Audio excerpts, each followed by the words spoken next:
Okay, so welcome to a surprise live stream from yours truly. I'm just going to take about a minute here just to go on good old Discord and let everybody know that I'm live. So just a second.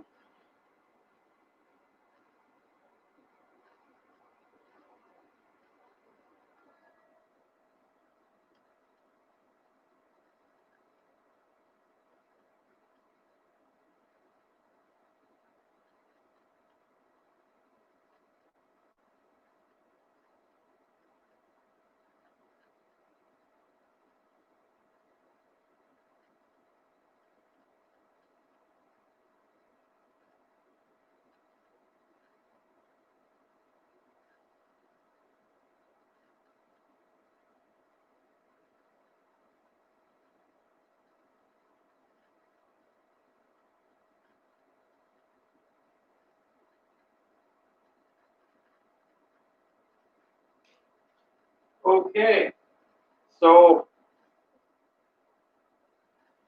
I just tagged people on in terms of the live stream. I don't know who will or who won't join in. But I did say to Orbital that I would sit down and do a 5-year anniversary stream. And I said to him that I would do this and I wanted to make sure that I at least did something to properly celebrate the 5-year anniversary. So right now there is a $1.45 left in the Maple Leafs Blue Jackets game 5. I'm watching it obviously with no audio because obviously YouTube will censor the hell out of you, even for having background footage, unfortunately. I mean, I understand the whole TV rights and all that, but come on. Can't even have a game on in the background. I mean, if it was maybe a blacked out season game where a league wants you to buy their TV package or something, fine. But if it's a playoff game where, you could find it on any channel that carries sports or any specific channel that's available in Canada or the United States or Europe or wherever in the world you may be, I don't think it should be an issue. I mean, do I understand the NHL not wanting some guy who lives in, I don't know, Chicago to be live streaming and just, having their camera pointed at their TV, live streaming the game so that somebody in, say, I don't know, Edmonton doesn't have to pay for NHL Center Ice to watch the Blackhawks? Do I think they should be allowed to do that? No. But if it's a playoff game, for example, or somebody's filming a video and there's a bit of audio in the background, what's the big deal? I mean, come on. Anyway, I'm not sure how long I'm going to stream today. Honestly, I don't plan on sitting here and doing a stream for a long time. I might go half an hour, I might go an hour. But anyway, basically, I'm just going to sit here and watch the last minute 15 of this game. I don't see Toronto having the miracle comeback they had the last game. So basically, I'll do a little bit of my own commentary, I guess. So Columbus has just iced the puck with 1:07 left. We'll see what happens there. There's a shot of Seth Jones and Mitch Marner. I mean, Toronto, it would be nice to have another Canadian team in the playoffs. It's not like you haven't won a playoff series in 16 years. It's kind of nice. And here's a shot and a save from Korpisalo. Here comes the Blue Jackets. I believe that was Nick Foligno that dumped the puck, but the Leafs have got it. Here's Marner, and he leaves it back. The Leafs are all in a big mess at the blue line, and Seth Jones has got it. And hey, Morgan Riley I think he got high stick there. Why was there no call? Come on.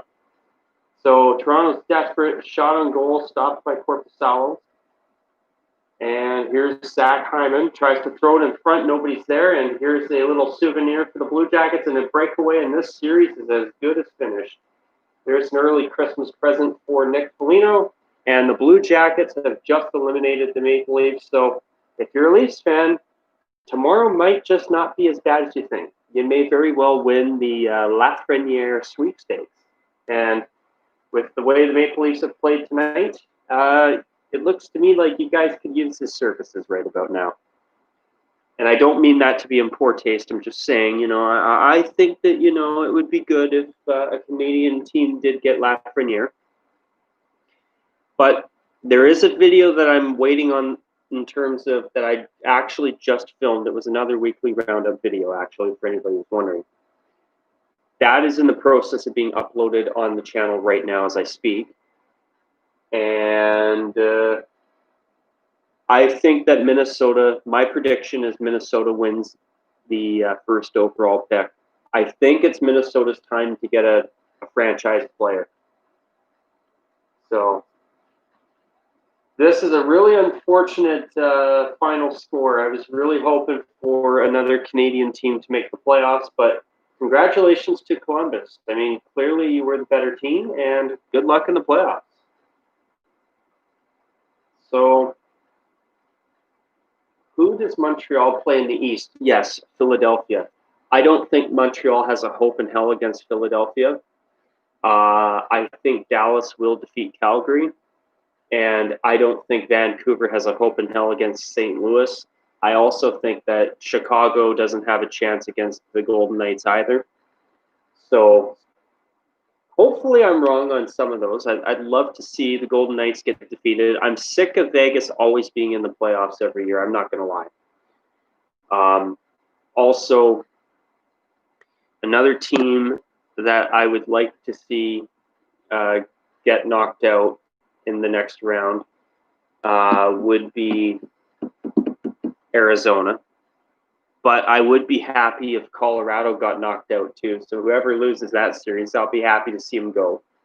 But in terms of my playoff predictions at this point, for the West, Arizona and Colorado, Colorado wins. I think 5 games for sure. Maybe 6. You never know. The other series between Vancouver and St. Louis would win in about 5 or 6 games. As I say, I don't think the Canucks have a chance against the Blues. Even though I do think it would be amazing if the Canucks did defeat St. Louis. I think that would be awesome. So we have so I said Colorado and I keep forgetting here. So in the first actual round of the playoffs, not the qualifiers, we're going to have St. Louis and Vancouver. I think St. Louis should have no problem against Vancouver. The Golden Knights and the Blackhawks. The Golden Knights have had the Hawks number since they've joined the NHL. I don't think Chicago stands a chance, personally. With Colorado and Arizona, in my opinion, doesn't stand a chance.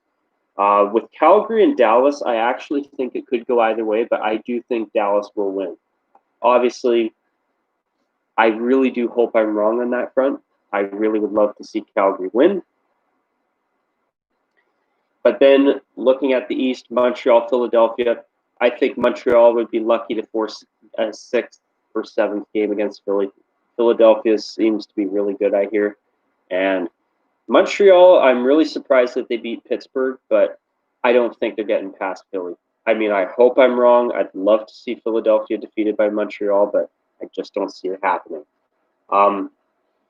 In the East, the other series that I can think of that's confirmed at this point is I'll look up the playoff series that are coming up here. Let's see. So if my computer works between now and we'll pull this up. So okay, this does not help me at all. So that sucks. Okay, so table. That seems promising. So I still don't fully know who's playing who. No, this crying out loud. This doesn't help me up either. So let's take a look here. NHL playoff bracket. 2020 schedule. ESPN. Thank you. why don't I just go to NHL.com here? Might as well go right to the source, eh? So we're 10 minutes in, and so far I see absolutely nobody in the comment section here. So basically, if there's nobody that pops in the next 10 to 15 minutes, I might just call it a wrap early. I haven't really had much for dinner yet, so go make myself some, or not make myself, but go and throw some pizza in the oven. That sounds nice. I just hope this doesn't play me any audio. That would be nice. Okay.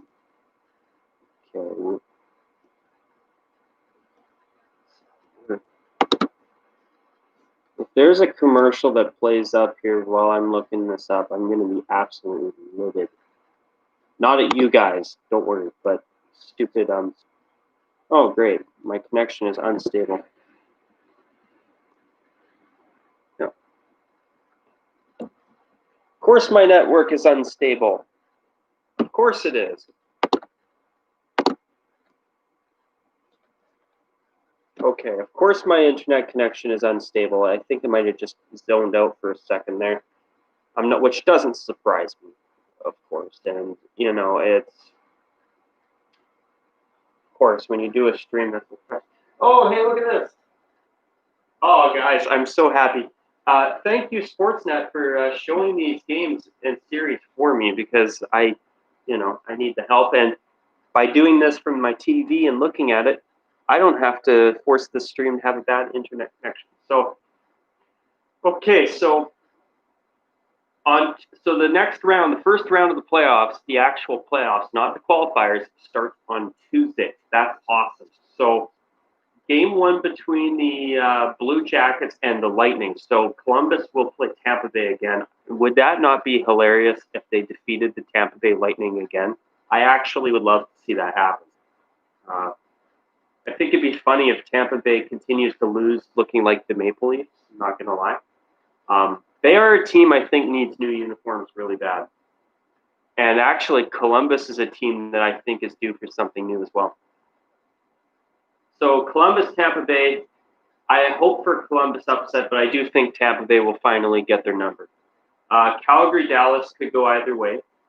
And Carolina and Boston, I actually think Carolina will upset Boston. I don't know why. I got a funny feeling, but I'm actually hoping that Boston defeats Carolina. I'm not going to lie.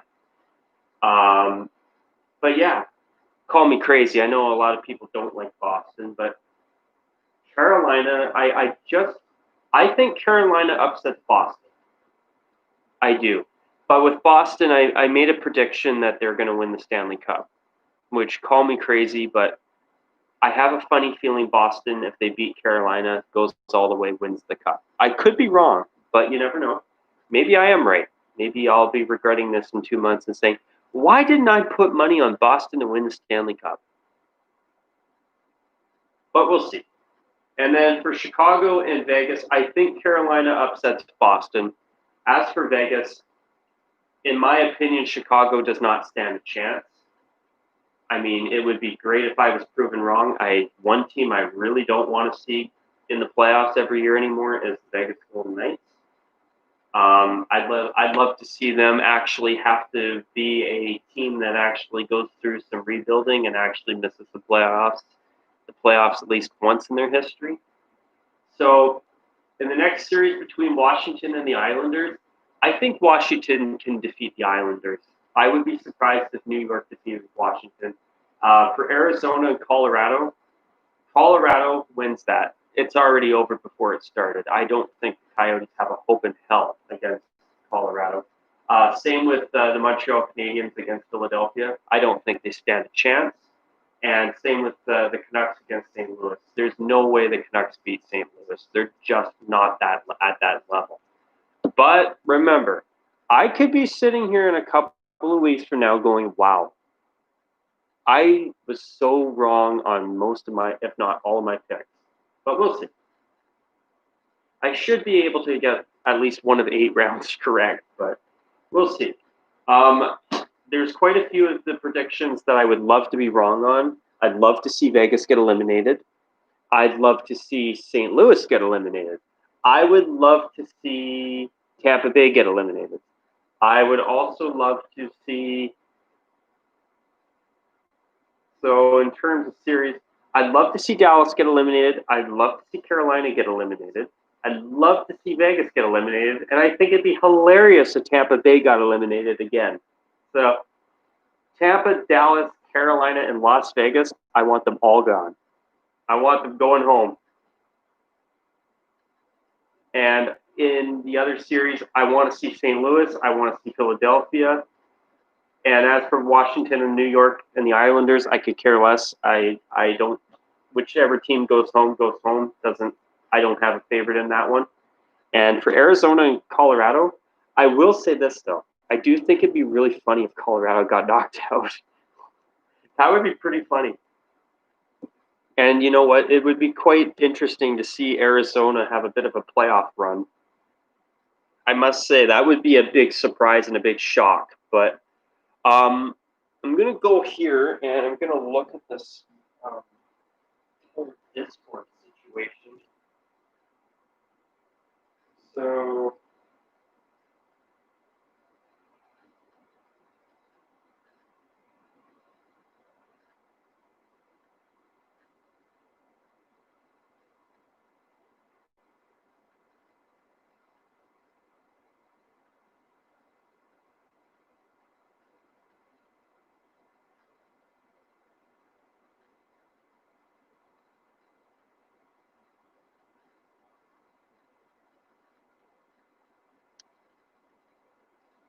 okay, so there's a couple of you live who are on the Discord according to my side of Discord. So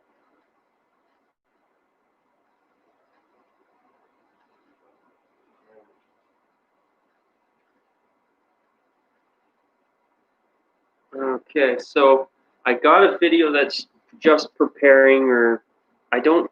Is it preparing or is it processing?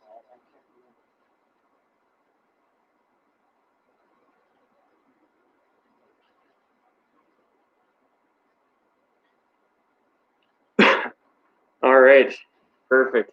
Hey, Nick, I'm glad that there's at least somebody who's tuned into this stream. I would really feel bad if I made a surprise stream to have nobody tune in. So, Nick, I was going to say, I don't know if you were tuning in, but I did say just now that I think that the Blackhawks don't stand a chance against the Golden Knights, but I would love to see Chicago defeat the Knights.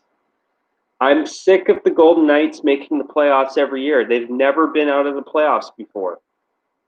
I think it's ridiculous. And if you're a Golden Knights fan, you know, I want to just say this. I mean, I don't mean to sound rude or anything like that. I give you guys a tip of the hat for having a good team right from the get-go. But, you know, I feel like they should have to go through the trials and processes that other teams have had to go through, you know? Okay. Oh, whose stream, if you don't mind me asking?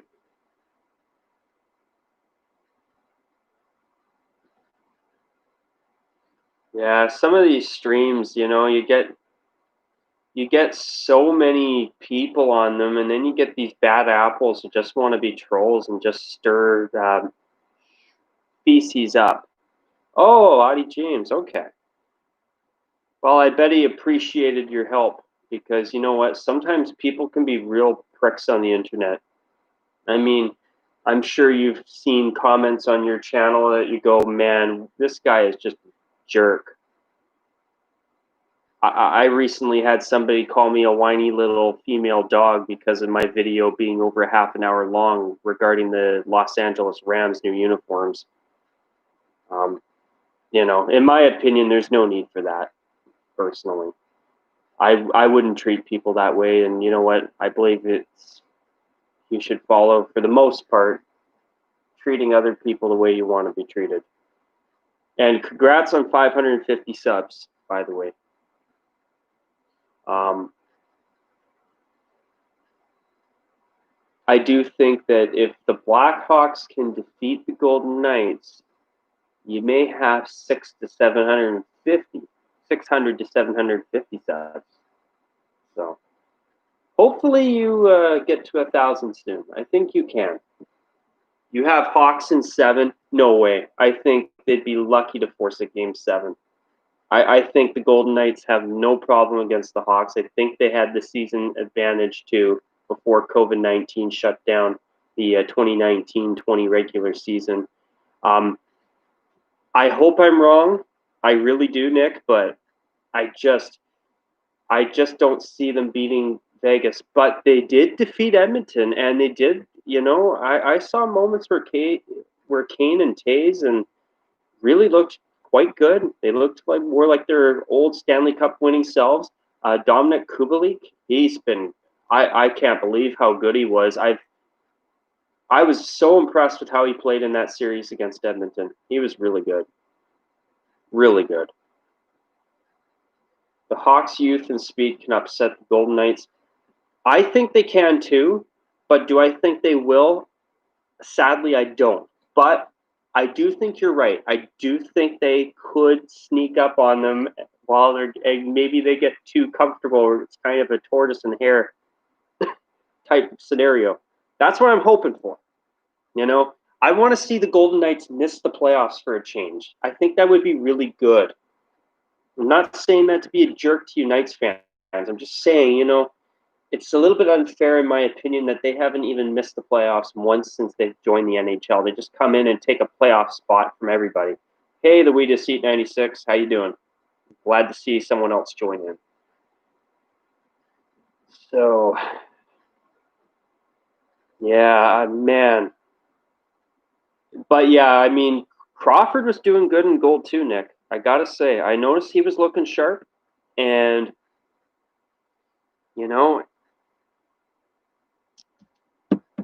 I hope there's an upset there in the making.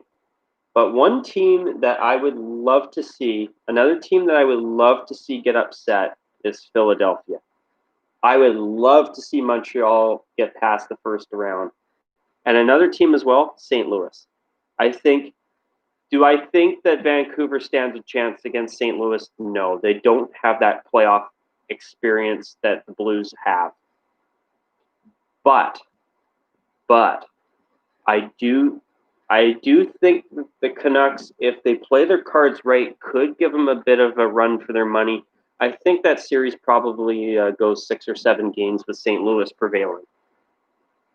Now that I think about it, but it all depends on how the Canucks can work it out and play, and you never know.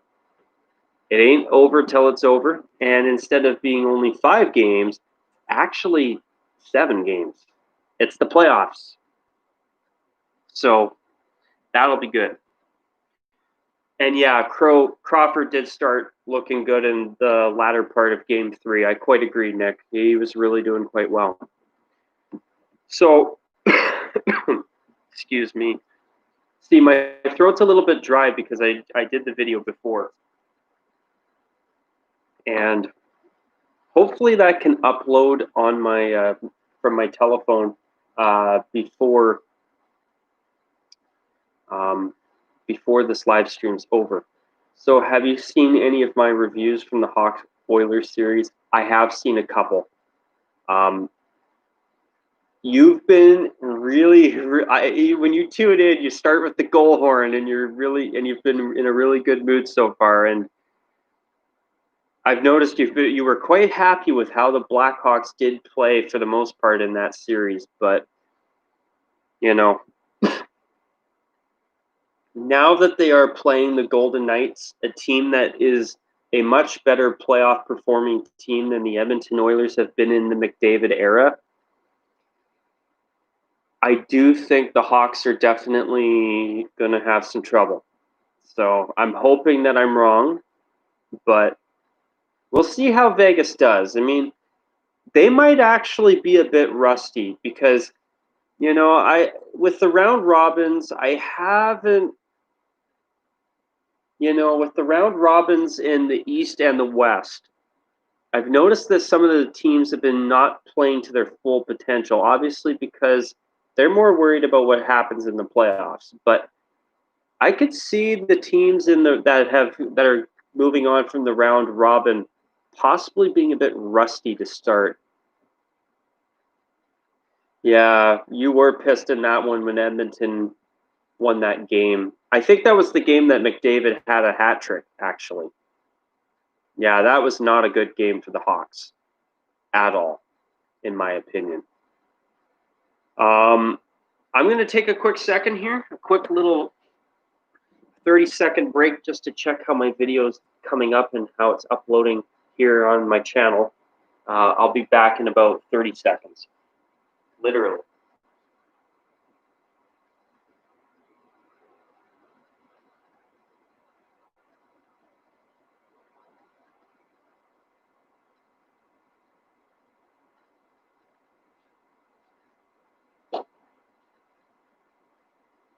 So it kept going back to saying that the video was preparing, so I just said, you know what, screw it. I've deleted that upload for now. But what I will do is I will upload it as soon as the live stream here is over. So Steve says he just watched Columbus beat Toronto and we'll have a rematch from last year. I actually think it would be hilarious if Columbus upset them again. That would be funny. And I actually think it'd be nice to see Tampa Bay get the boot again because I'm sick of them looking like the Maple Leafs, literally. So that would be funny. But I do think Tampa will probably beat Columbus this time around, but you never know. If Columbus beat them once, I think they could beat them again.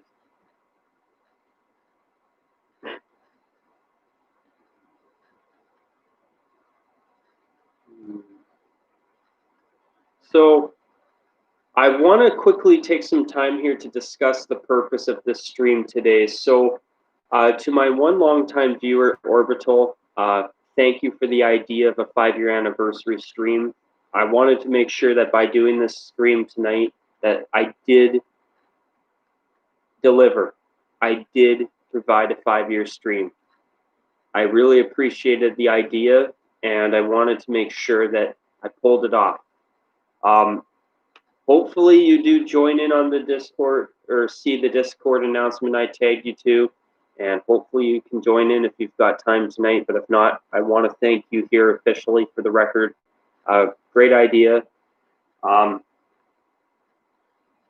don't do streams very often, and in the past while, it's a lot of that has had to do with my piss poor internet connection.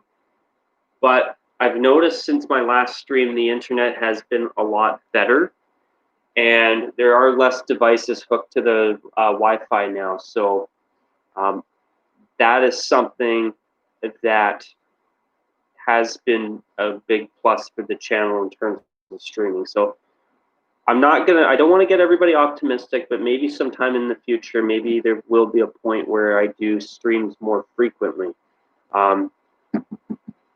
Thoughts on your hockey sweater you got for your birthday? Happy birthday, by the way, belated birthday.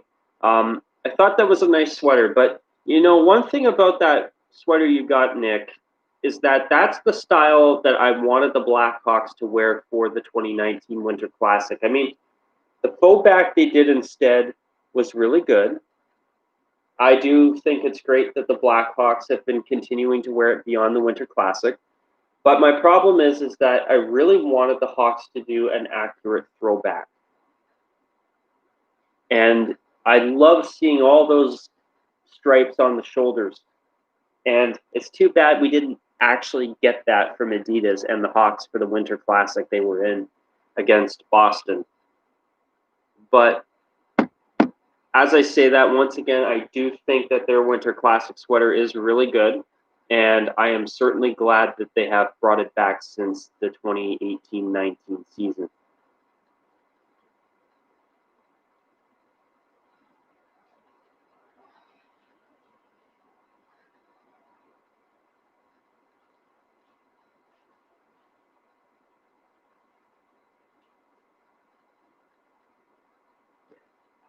So there is an opinion that I would like to share about the Maple Leafs uniforms. I am not a big fan of their jerseys. Are they terrible? No. But I really wanted Toronto to go more in an actual retro direction rather than what they went with. I feel like they tried too hard to be both modern and traditional, and I find their jerseys are too plain. Have I seen how fast your playoff beard has grown in? I need to watch your most recent video. I haven't. Yesterday, I actually had to work 10 hours, so I did not watch any YouTube videos last night. And I actually ended up watching the really old movie Conan the Barbarian with Arnold Schwarzenegger. That was good. It was a very simple movie, but I'm glad I watched it. And I do have Conan the Destroyer, the sequel to that movie. That was made in, I believe, 1984 that I'm going to try and watch tonight if I got a chance. So that would be cool to watch a movie and a sequel on back-to-back nights while I have it the next day off. So Steve says, I wish the Leafs kept their previous sock design and the two waist stripes. I totally agree. I think at the minimum they should have kept their sock design. That would make their uniforms a lot better. And Toronto Maple Leafs need to have a shoulder patch again. That I do disagree with that one, Nick.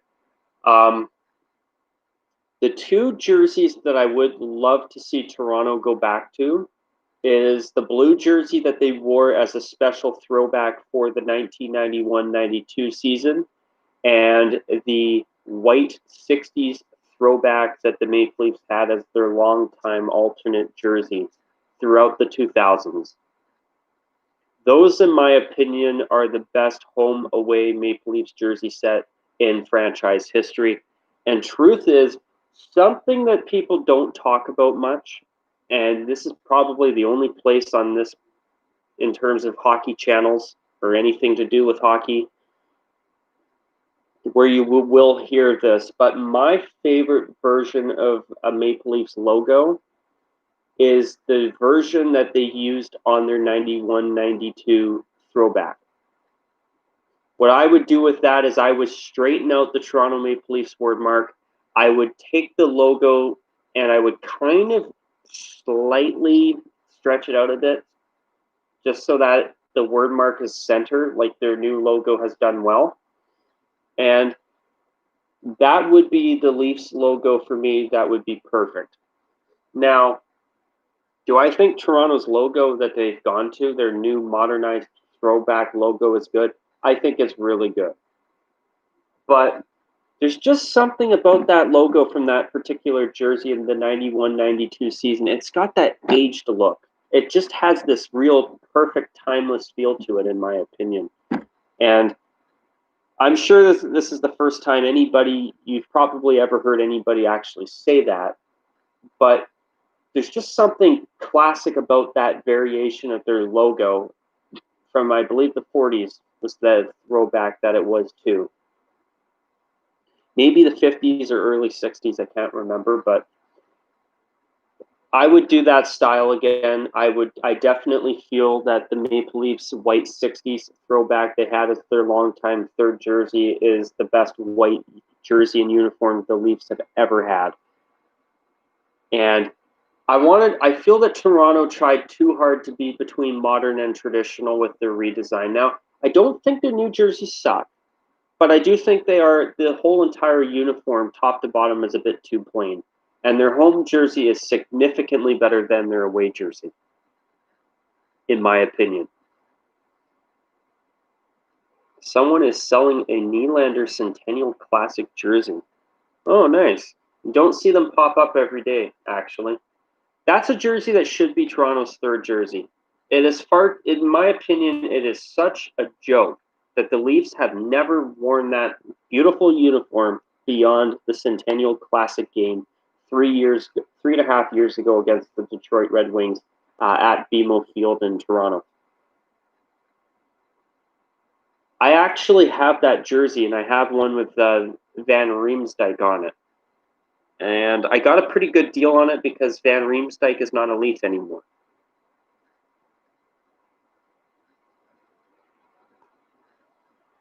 Beautiful jersey and uniform, in my opinion. Toronto absolutely nailed that uniform. The only thing I would have done different, though, is I would have made the veins in the logo royal blue, and I would have made the collar with a white V-neck instead of a blue one to match the jersey color.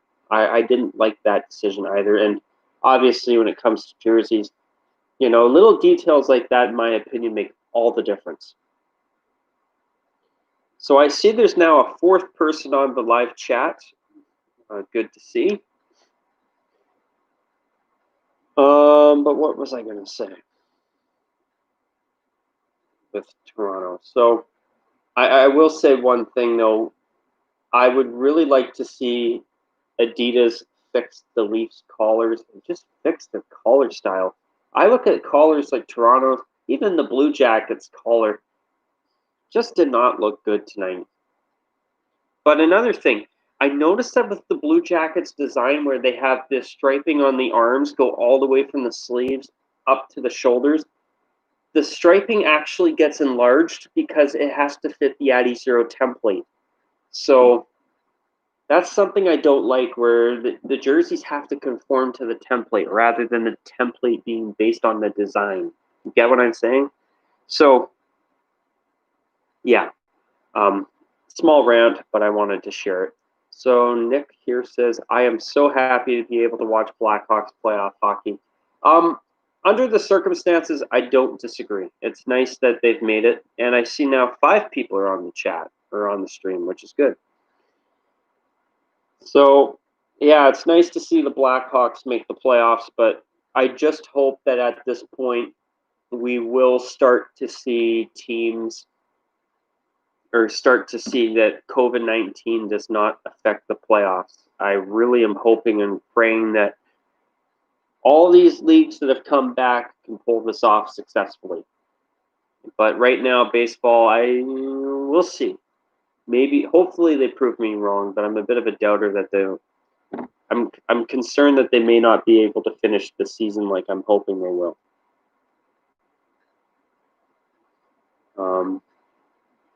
But yeah, I must say, has it ever been nice to see the NHL back on again? I'm so happy, and I'm sure you guys are all happy too, and rightfully so. Where is?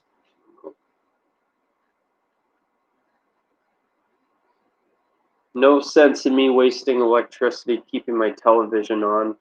I'd have volume on, but I'd get a copyright strike just because, well, you can't have background television. Copyright. Stupid. Really stupid.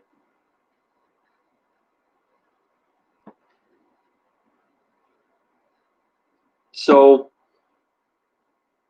since this is my channel's 5-year anniversary stream, I want to thank you guys for being along the ride over the past 5 years. I've really enjoyed being able to talk to all of you, and it's really been a pleasure having the channel for the past 5 years. I've had a lot of good memories, and I've had a lot of great conversations on here.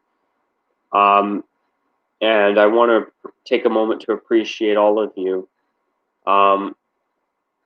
But, with the channel moving forward, I'm a little bit, if you did watch my Facebook update, you already know this, but I'm at a point right now where I'm a little bit unsure of what I want to do moving forward. I've been kind of noticing the channel's been becoming more of a news channel in recent months, and what has happened is that I was really trying hard to get 50,000 views by my 5-year anniversary for the channel. So I think moving forward, I'm probably going to try and cut back on some of the news stuff and some of the non-jersey uniform logo stuff and focus more on what I've been mainly focusing on for the first 4 years of my channel. So as I say that, though, the status quo I think has been okay.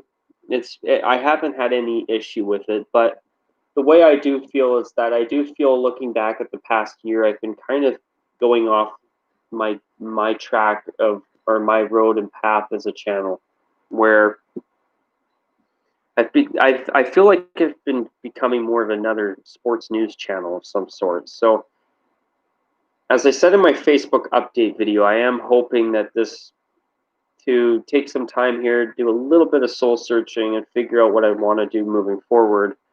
And will I probably stay with the status quo? We'll see. And hey, Nick, I did just read your comment. You got another 2014 Stadium Series jersey. I'd be curious to know who you get it customized with. And honestly, I must say their 2016 Stadium Series jersey is still my favorite Stadium Series uniform to date. I love how, for being a uniform that tried to be something modern, it still has such a retro feel to it. The only thing I would have changed is the collar, but besides that, though, even with the shoulder numbers, I actually thought it looked really good. Yeah, Steve, I saw that too with the Reds. They've now got a red jersey with a word mark on the front that says Reds. I think I think it'd be nice if they kept that and added another red jersey with the Reds logo on it. But I got to be honest, my favorite, when I look at old photos of baseball, a one uniform set that I've always felt has looked great was the Pete Rose era Reds uniforms of the late 80s, early 1990s. There's just something about those simple Reds jerseys that I really like. And that would be a look I would love to see the Reds go back to. Let's see what else here. So, Sean, I'm glad you're in on the stream too. Welcome aboard. So whatever you guys do, don't iron the names and numbers on yourself if you're going to customize your jersey, because I did that one time and the names and numbers started wearing me off. Oh, that sucks.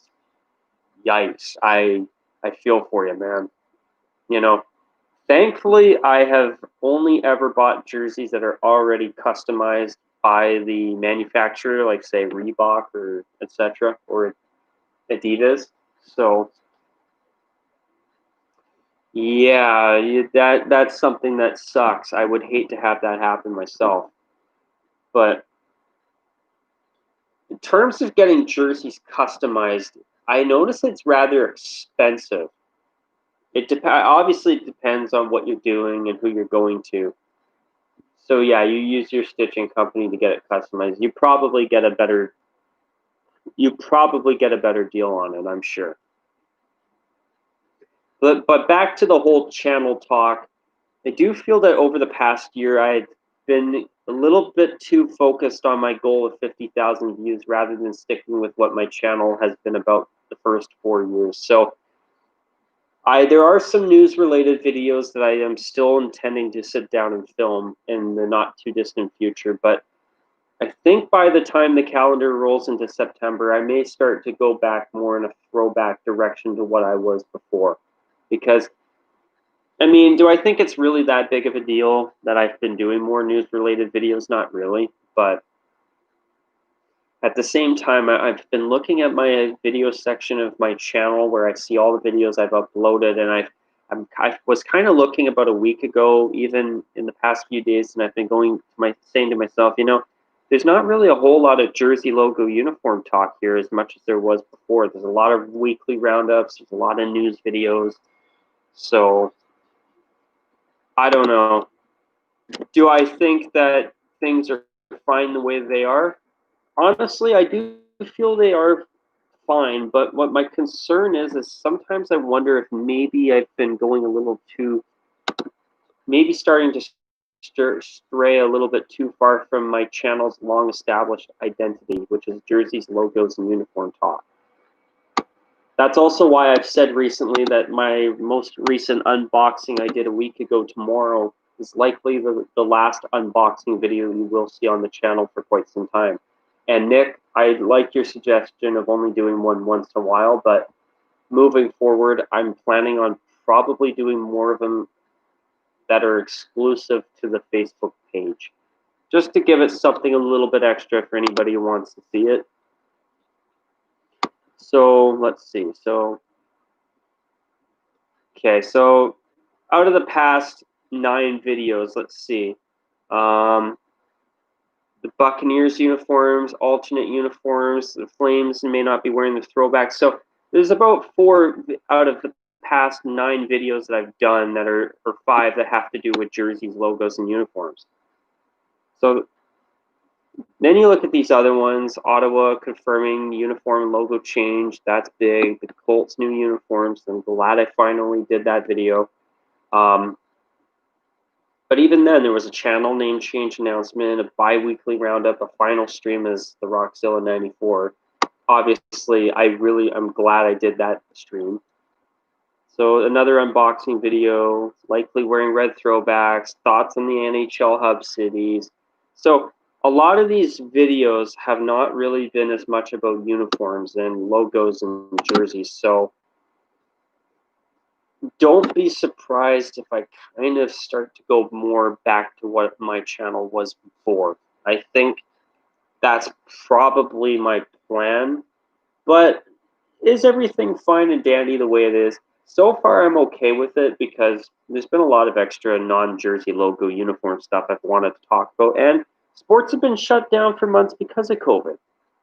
But especially when there's a lot of jersey logo uniform videos that I still need to catch up on, I think going forward it might be wise for me to start focusing more on some of the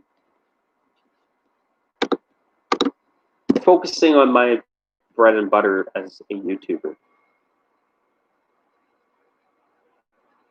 So what I'm trying to get at is that I've been doing a little bit of thinking about what I want to do with the channel moving forward. Now, I don't want you guys thinking I'm ending my channel anytime soon, because I intend to keep going for at least another year or 2. That's definitely part of my plan. I've been kind of looking at some of the stuff lately and been kind of thinking, maybe I'm going a little too far away from the beaten path. But let's see here. Just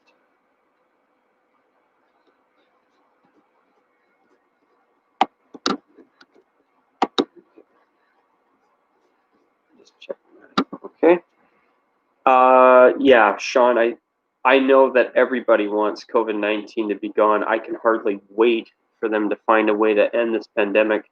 You should do a bracket challenge for the playoffs for fun. Yeah, that might be fun. Yeah, maybe I will. That might be a good idea. It'd be hilarious if I got everything right. Because usually with playoff brackets, I'm wrong more often than I'm right.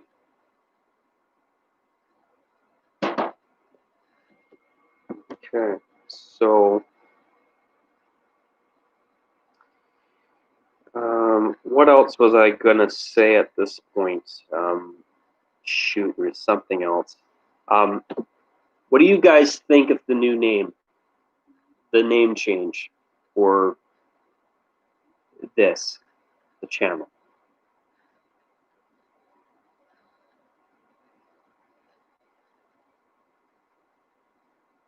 Because personally, I think it's really nice that I finally cleaned up the name, because it needed, in my opinion, that needed to be cleaned up. It was time for something more grown up. Thanks, Steve. I'm glad you like it. Yeah, it sounds so much better. The old one was just super random, and I don't even know how or even why I called myself that. So yeah, it's nice. This one, I feel like this is a more grown up name, where it's kind of the channel coming of age. Like, okay, I've been here for 5 years. Here's the new name. It's cleaned up. I've been using this reference to a pizza place called Panago, which has got franchises across Canada, where up until about the early to mid 2000s, they were called Panagopolis. But then they decided to simplify their name to Panago, which personally I think it was a much better name because it's not as wordy. And when I did that with the channel, it felt good a week ago when I finally changed the name. And Sean, I totally agree. I hate it when a lot of times when teams don't wear block name and number fonts. But there are some anomalies that I think are really good too. One of them, believe it or not, was the Ottawa Senators' old letter and number font from on their current jerseys, soon to be retired, of course, before Adidas, the Reebok Edge Senators uniforms. I thought that was a really great font that suited Ottawa. Sometimes name changes are for the best. I don't disagree with you there, Nick. Your channel's name change was a monumental upgrade. Here, and I want to talk about Sean's comment about block fonts a little bit because, you know, Sean, another team that I've always felt has a nice font is the Chicago Bears of the NFL. For a team that doesn't use block font, they are a team that actually looks really good. The Coyotes' number and letter font is actually okay.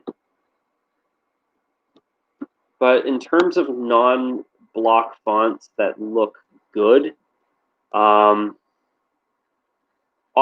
old font from their Reebok uniforms is actually not bad in my opinion. I've always liked it. The Coyotes' current letter number font on their home and away jerseys, in my opinion, is okay. I don't love it, but it's okay. The font on their throwback jersey actually is not bad. I actually like that. And other fonts from that aren't block that look okay. It's kind of hard for me to think of any because most of them. The Jets' number and letter font is actually not bad either. They are a team that has some pretty decent jerseys, even though I wouldn't mind if they slightly updated their away jersey so that it had a navy blue squared off shoulder yoke instead of having the navy blue go all the way from the sleeves up to the shoulders.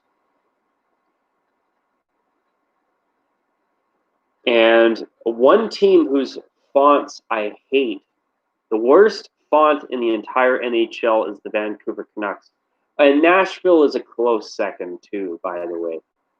And Los Angeles is not good either. And the Blue Jackets' new font, I mean, I think it's fine, but it's no. I thought their Reebok font was way better, way nicer. And I think the Blue Jackets need some new uniforms, or they need to switch to the Cannon full time. And sometimes the Bears don't use the block font, which was more unique. Well, not only that, but usually I find block font, I agree with Sean more often than I don't, like 95% of the time. Yeah, the Bears are a rare team that have a non-block font that actually looks great. And Sean, I actually love the Colts' new number font. I think it looks terrific. But what I can't stand is that decision to put the black Nike logos on their away jersey. In my opinion, that's unacceptable. The Colts should have nothing to do with black in their identity at all. You know, I'm sorry, but I'm sick and tired of teams like the Jets in the NFL shoehorning black into their identity. I'm really sick and tired of it. The Colts should not have black. In my opinion, they're the Maple Leafs of the NFL. They should be strictly blue and white. If they want to do a third jersey, do a faux back that's royal blue or even a navy blue with a dark flip of the Colts white helmet, with the 80s style silver pants, and maybe more like a mid 50s era Baltimore Colts style jersey. Do a faux back uniform, but don't do a black jersey. No, no, no, no, no, no, no, no, no, no, no. The Colts should not have that at all. So, okay. Sean, what's your next comment? And I also want to throw in the Nashville Predators because I like the block numbers and names on their Winter Classic jersey. That I do agree with. And I wish they would have those on their home and road jerseys. Actually, Sean, I'm going to go a step further. I actually wish they would have new home and away jerseys because their away jersey, I think, is okay. I actually really like the gold shoulder yoke, but the jerseys are just too friggin' plain. And something else as well. Nashville made a monumental mistake not going with their old navy blue third jersey. They even had a matching away jersey to go with it. That was about to be their new away jersey. If Nashville switched to that, they would have some of the nicer uniforms in the National Hockey League. And what a crying shame they did not go in that direction. I even think that Nashville could even wear gold on the road full time. I think that would be amazing if they could do that. Then wear gold at home to the playoffs and have a white third jersey to wear as their designated away jersey for the playoffs. Personally, I think that would work really well. But one thing that actually the We to Seat 96 once said in a video about a year ago was that he felt that a navy blue shoulder yoke on their home jersey to match their away jersey, and I'm talking about Nashville still, would have looked a lot better. And I think would have been a big improvement and would have made their current jerseys a whole lot more tolerable as far as I'm concerned. So it's too bad they didn't even at least do that. But I do think Nashville is getting a new third jersey next season. And something that I do think will happen is I think Adidas knows the popularity of the late 2000s navy blue Nashville alternate. And I do think that the Predators also know that too. So I'm actually going to make a prediction that they actually decide to bring that back. And if they do, that would be a big, big, big decision for all the right reasons. Okay. Nick, here you say that you think it's funny both Hub City's host teams are out. I'm actually really disappointed that Toronto did not defeat Columbus, but I do think it's hilarious that and really surprising that Edmonton lost to Chicago.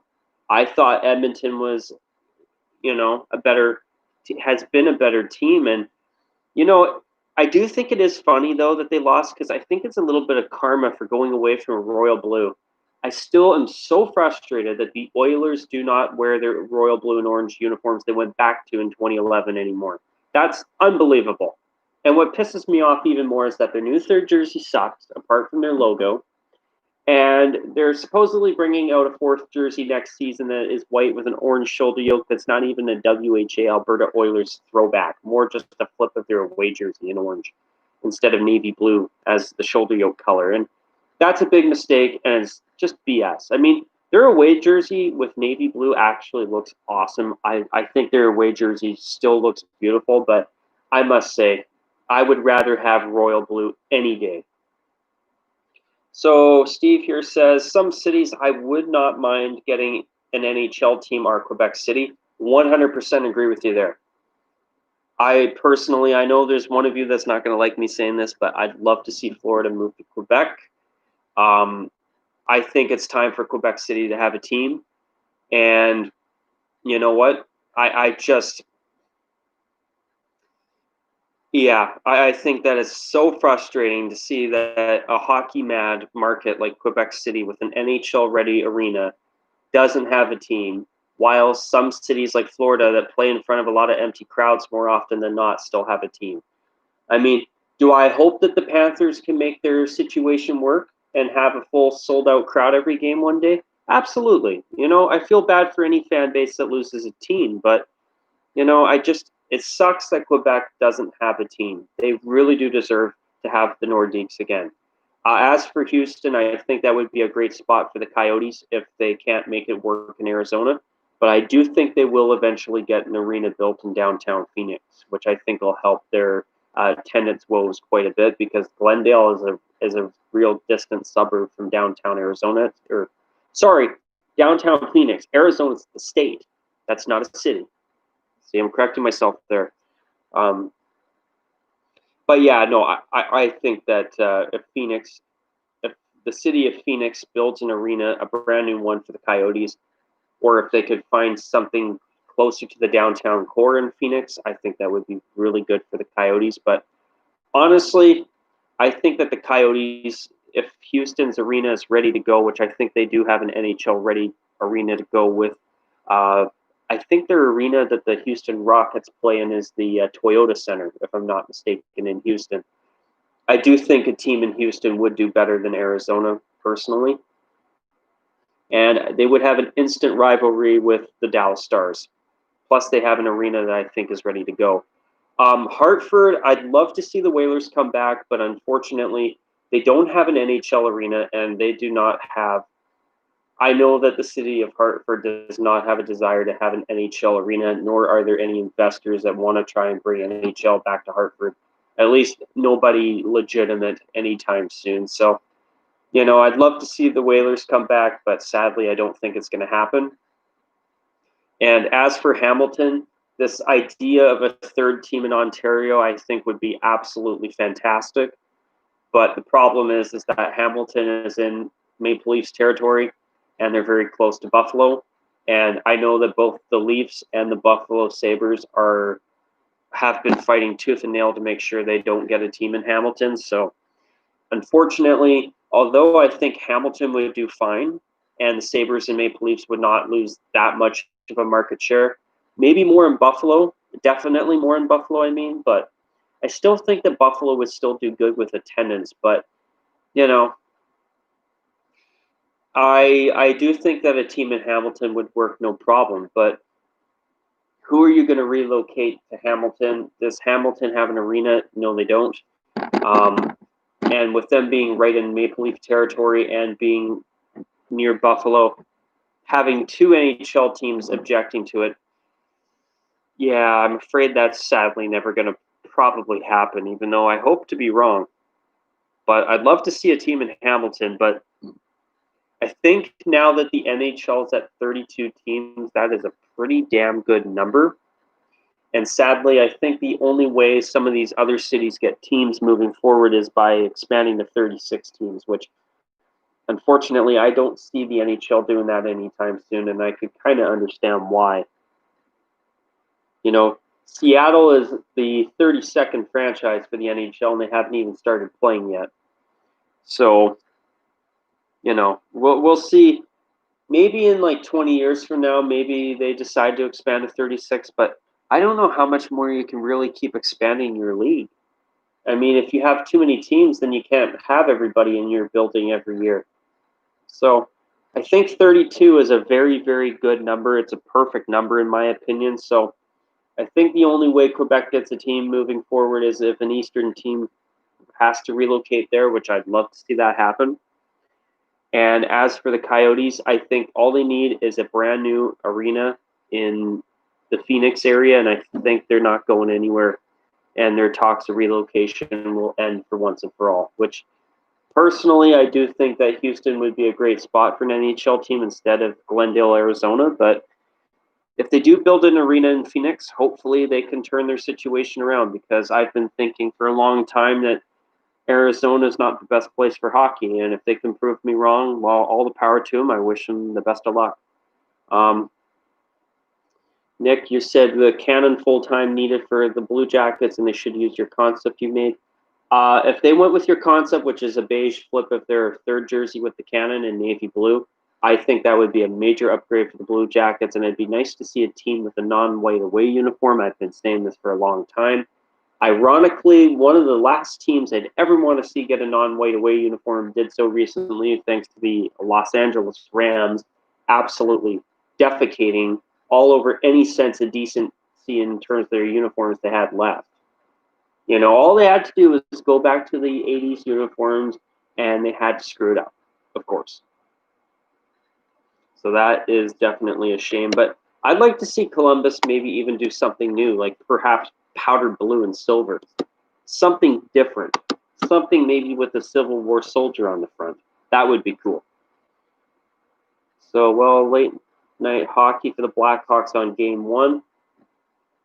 You know what? I think I'm actually going to be home to watch that game when it starts, so I'm looking forward to that. That'll be nice. I'll be home from work. What do you think about Washington only having numbers on their helmets for the NFL season? Well,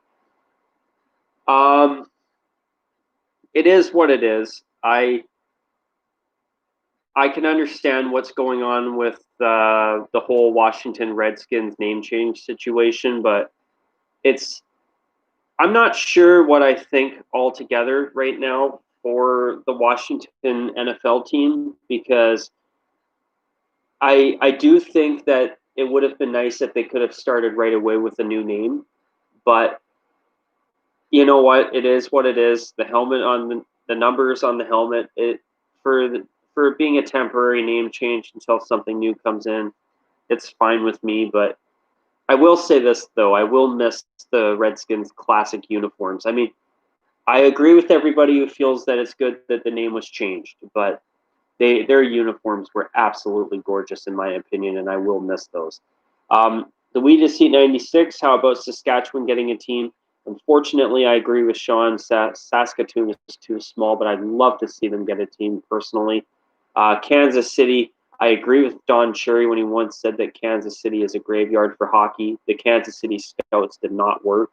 I mean, they do have an arena, and it's really disappointing that the money was spent to build that Sprint Center. I believe it's still called the Sprint Center in Kansas City. I could be wrong.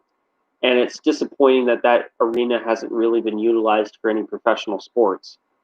But do I think the NHL should put a team there?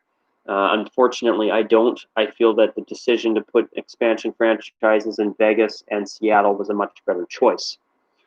Milwaukee, it is in Blackhawks country, but I do think a team in Milwaukee would actually probably do well, and there would be a good rivalry there after a few years with the Blackhawks, which would be cool too.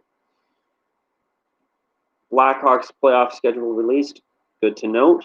Not Milwaukee because that's too close to Chicago. Milwaukee will never get an NHL team. Well, never say never, but unlikely that they will. But I do think that if they did have a team, they probably would do all right. Yeah, they won't get one. Yeah, but I mean, they have the Bulls and the Bucks and Cubs, White Sox and Brewers. Okay, so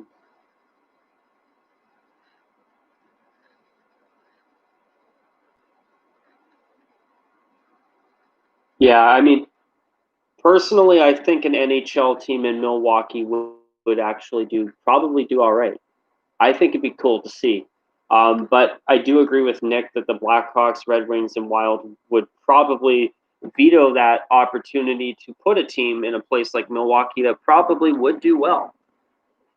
You know, I understand those three franchises wanting to, you know, protect their geographical areas, but at the same time, Chicago, Detroit, and Minnesota all have massive fan bases, really good fan bases. So, personally, I think they could sneak a team in Milwaukee just fine. But do I think that'll happen anytime soon? Unfortunately, no. And do I think Milwaukee would be a better team or a better city? I mean, sorry, than the state of Arizona. Um, Personally, I think the Coyotes would do a lot better in Milwaukee. I'm not going to lie. In fact, I think that'd be a great place for them to be relocated to if they can't make it work in Arizona. But looking at over the years for how long the NHL has kept the Coyotes on life support, I just can't see the NHL ever letting the Coyotes leave Arizona. I think that even in 100 years from now, when we're all probably dead and gone, um, I'm sure there will be a franchise in Arizona celebrating their, I don't know, 125th anniversary or whatever. But yeah, it's with the Coyotes. I don't see them leaving Arizona. In fact, I see them working out a way to keep them there by building a new arena closer to a better population area in the downtown Phoenix area. I think it will eventually happen. I don't think Arizona, especially the NHL, would want to lose their NHL team. So, We Just Eat 96 says, I'm shocked Wisconsin doesn't have NHL, honestly. You know what? When I think about it, it's actually a little bit disappointing because I think that would be a state that did really well with NHL hockey. I think they would embrace a team a lot more than some of the existing franchises have. I actually think a team that could move, that would probably move for, would be a gain for the NHL, would be the Anaheim Ducks. I think, when you have multiple teams in a state already, sometimes if you have a chance to add a new team into a new market, that could be really good for your league. And I think a team like the Anaheim Ducks or the Arizona Coyotes relocating somewhere such as Wisconsin would actually be really good. I think they would do very well. Well, not going to miss game 2 of Blackhawks as I switched to 11-3 shift from a 4. Switch to an 11-3 shift from a 4-7. Good. I'm glad that you'll be able to watch game 2, Nick. That's good.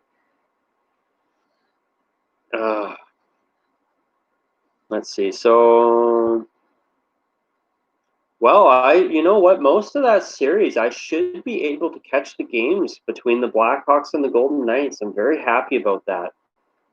My work this week, I actually know my entire work week. It was pre-scheduled for me this week, which is great.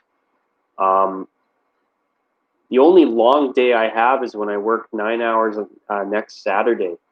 So all the other ones, except for Wednesday night, are morning shifts, which is great.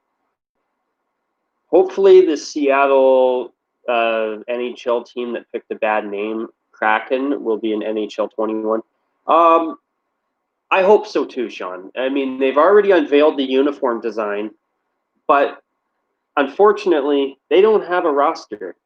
So it could be like NHL 2K8 or 2K9, where it's like where they have players named center or right wing or left wing.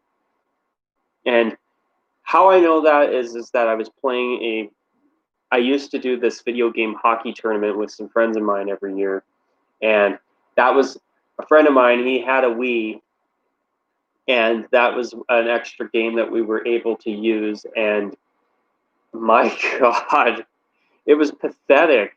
That it was. I think it was one of the last 2K Sports NHL games ever made, and they had some players on their teams. They'd be named left wing or right wing or left defense or right defense or center.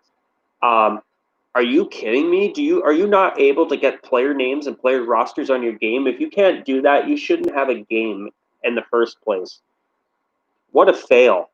That I laughed my ass off the entire night I was doing that tournament that I was talking about just now, where, I had a friend of mine, he'd be like, oh, left wing scores, or left wing to right wing, back to center, center scores. And everybody's just busy laughing their asses off because it was. I gotta admit, if I were the creator of a video game and it was a fail like that, I would be embarrassed.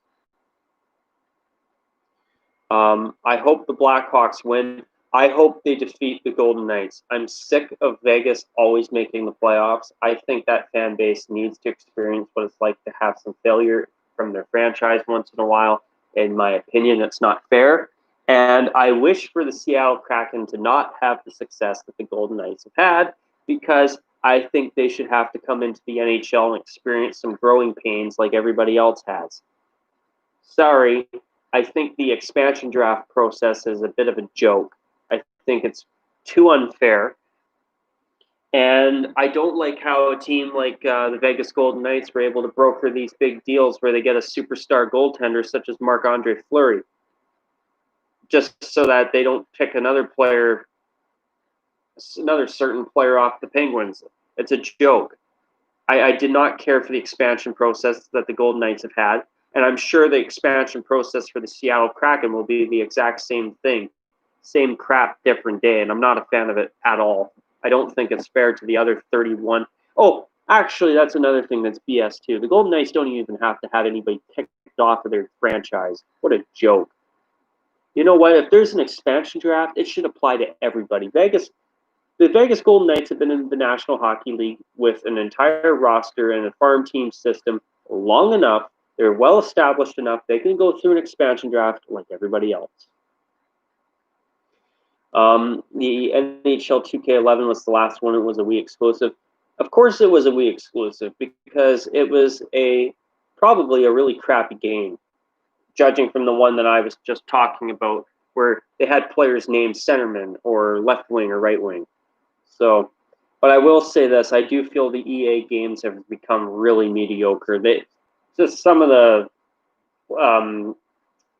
gameplay is just crap, in my opinion. Where I was watching the NHL Gaming World Championship, and some of these, some of the AI in the game is just pathetic. Like this one guy had his player just skate up to the goalie and it just went in. He didn't even shoot the puck or nothing. It's like, great.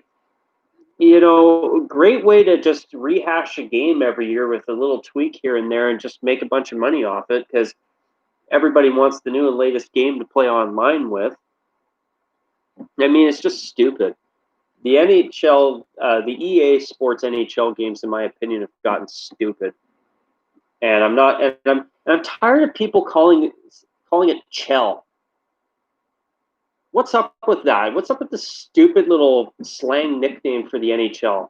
Like, either say that you're playing NHL or don't play it. Don't call it Chell. Oh, it's Chell, man. No, it's not. It's NHL. Jesus Christ. That's just stupid. And they've been focusing too much on this little random outdoor type gameplay you can have with people playing hockey in regular clothes. Like, what's up with that crap? I want to play NHL with proper hockey teams, not a bunch of video game hipsters wearing toques and sweaters and all that other crap playing hockey. I mean, if you want to add something for fun, add some Beauty League uniforms if you want, or something like that. I mean, do I think it's fine if you want to have a hockey option where you can play with people in normal clothing? Sure.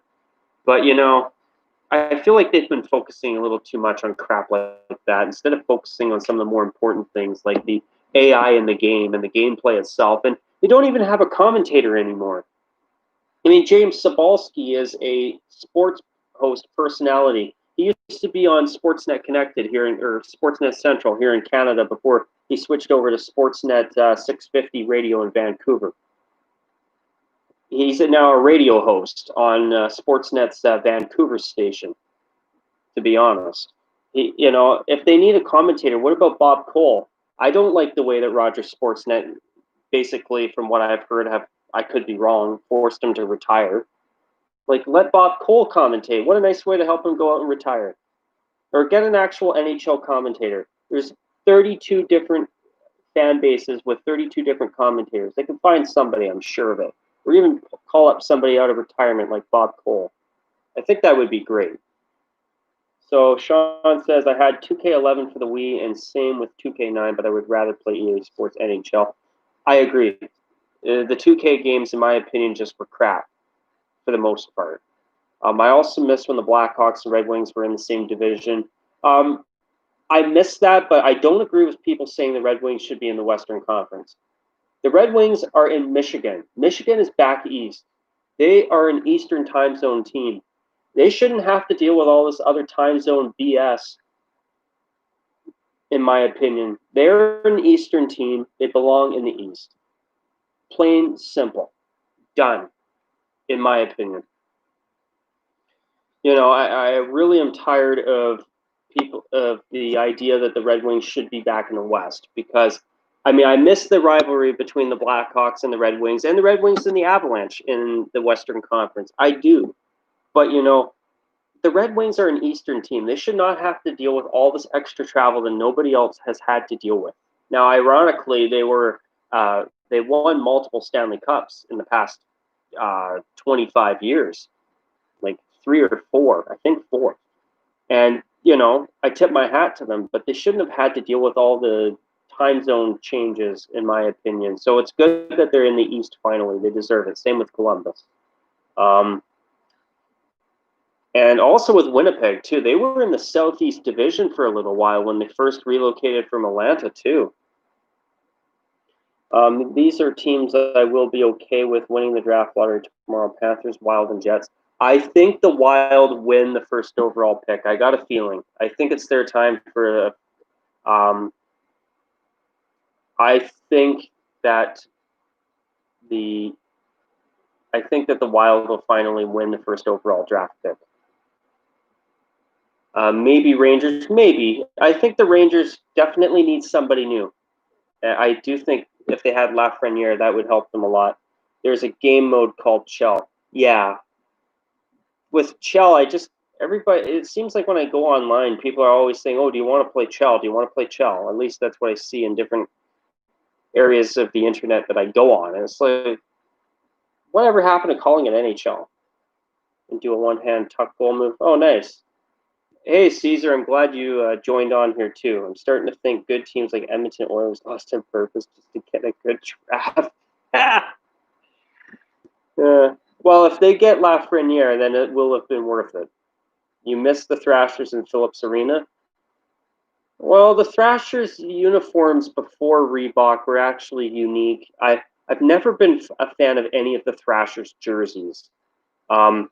But I'm much happier that they're in Winnipeg now. I feel that, I feel bad for the fans that did care about the Thrashers, but unfortunately that's the problem. They didn't have enough fans. So, Nick, I see your comment. So you are okay with the Hawks having the most travel for miles then? Well, here's the thing, Nick. The Blackhawks are in the Western Conference. The Red Wings and the Blue Jackets are in a totally different time zone, an hour ahead of the Blackhawks, and they were in the West for years. So, in the Blackhawks case, that I am okay with because they're in the West. They are a Central Time Zone team, which is a bummer. If they were the same time zone, the same Eastern Time Zone, then yeah, I'd want them in the Eastern Conference too. But, with Detroit and with Columbus, I mean, with those two teams being in the Eastern Time Zone, I'm so glad that they're finally in the Eastern Conference. And Nick, I'll jump to your new comment. The Hawks need to play Detroit 5 to 6 times a year.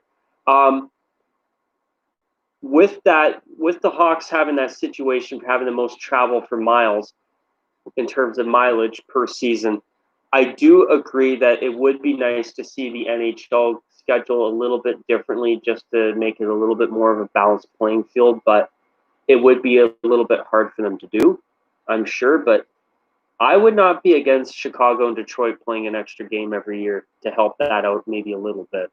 I do think when you say that they are the most traveled team for miles, I think something like that, a little bit of a tweak to their schedule would help.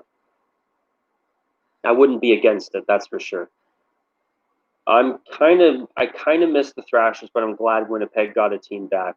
I'm glad that Winnipeg got a team back too, Steve. I mean, I do think that I've always felt bad for the fans of the Thrashers that actually did give a damn for their team, but what frustrates and disappoints me is that there wasn't enough of them there in Atlanta, which is a shame because, the NHL gave them another chance when from what I gathered, didn't do much good in first time around as the Atlanta Flames. So, is the franchise way better in Winnipeg? Absolutely, but my heart does still go out to those out there who were Thrashers fans, especially those who actually lived in Atlanta, were season ticket holders or regular attendees to Thrashers games.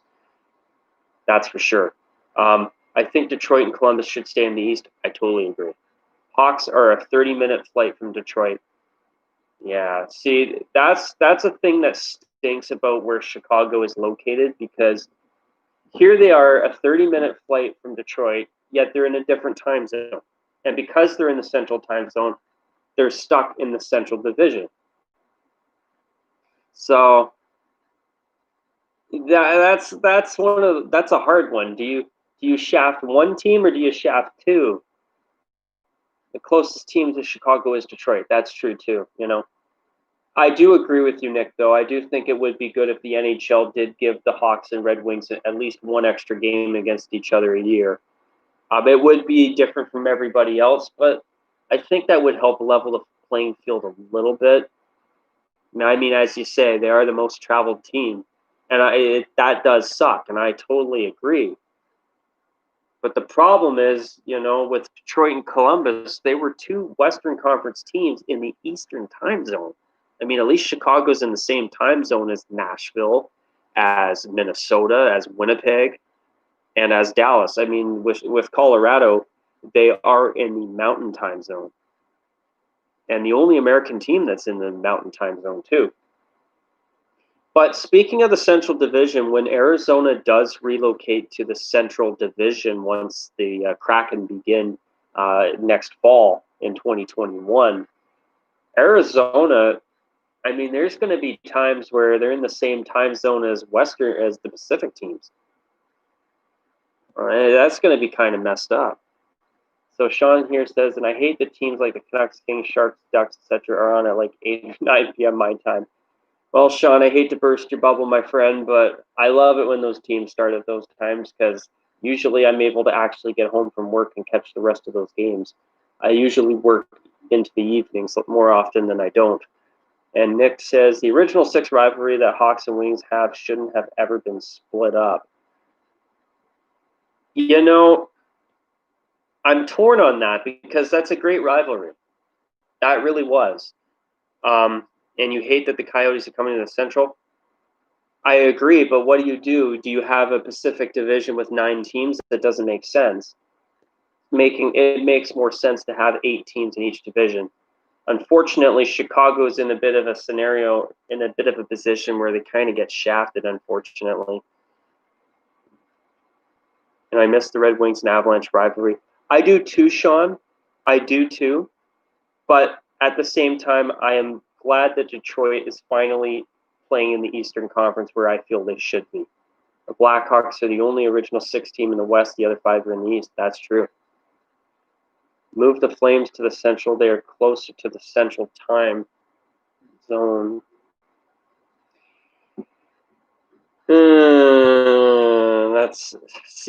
Unfortunately, Nick, what you've done here is you've reminded me just how unfortunate some of the positioning of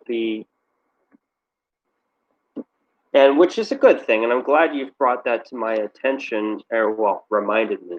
A good reminder, too, in my opinion. But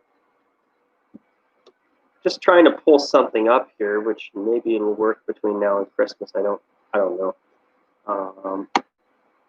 Okay. At the divisions, you look at St. Louis, Winnipeg, Nashville, Minnesota, Dallas. They're all Central Time Zone. Colorado is a Mountain Time Zone.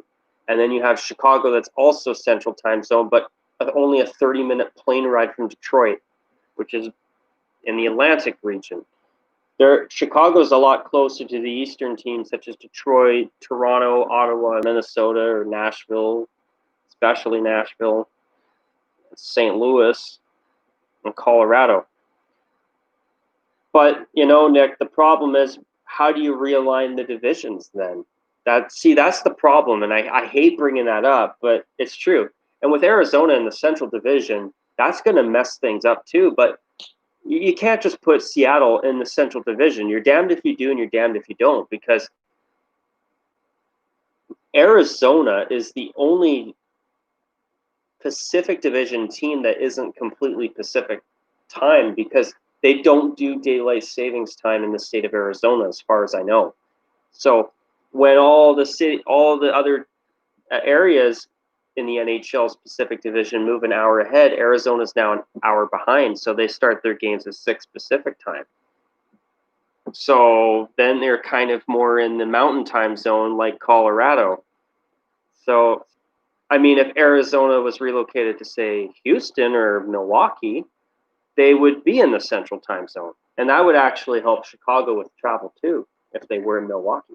Hey, there's a little bit of something to help support your argument, Steve.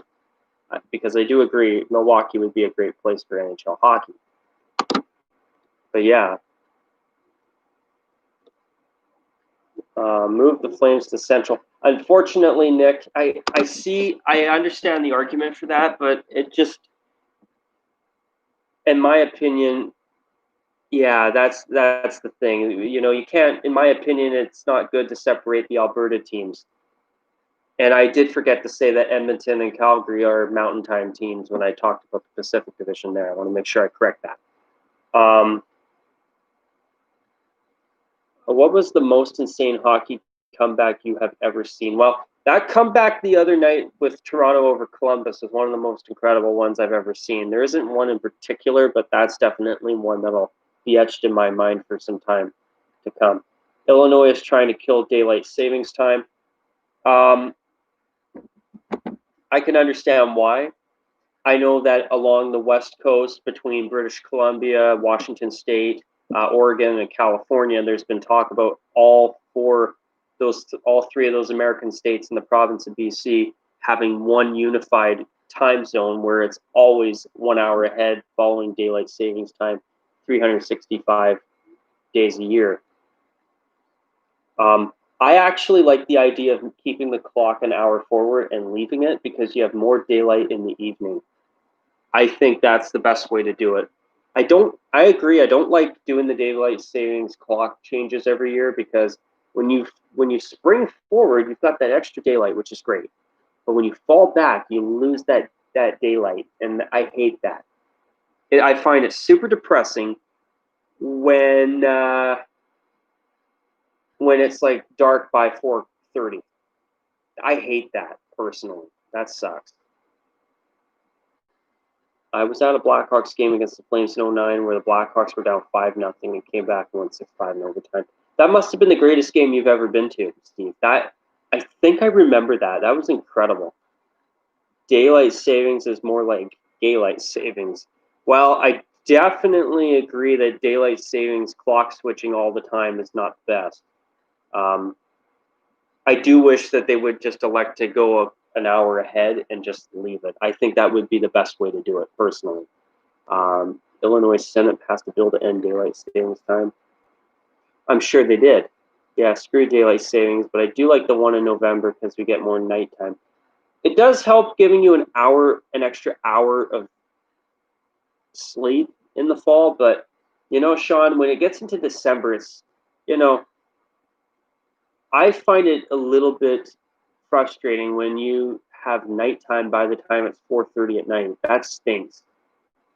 I'd rather it be daylight till like 5:30 at the earliest. That way, you at least have a little bit of a day, little bit. And there's a lot of people that get seasonal depression too, and I think that would be really helpful for combating that a bit too.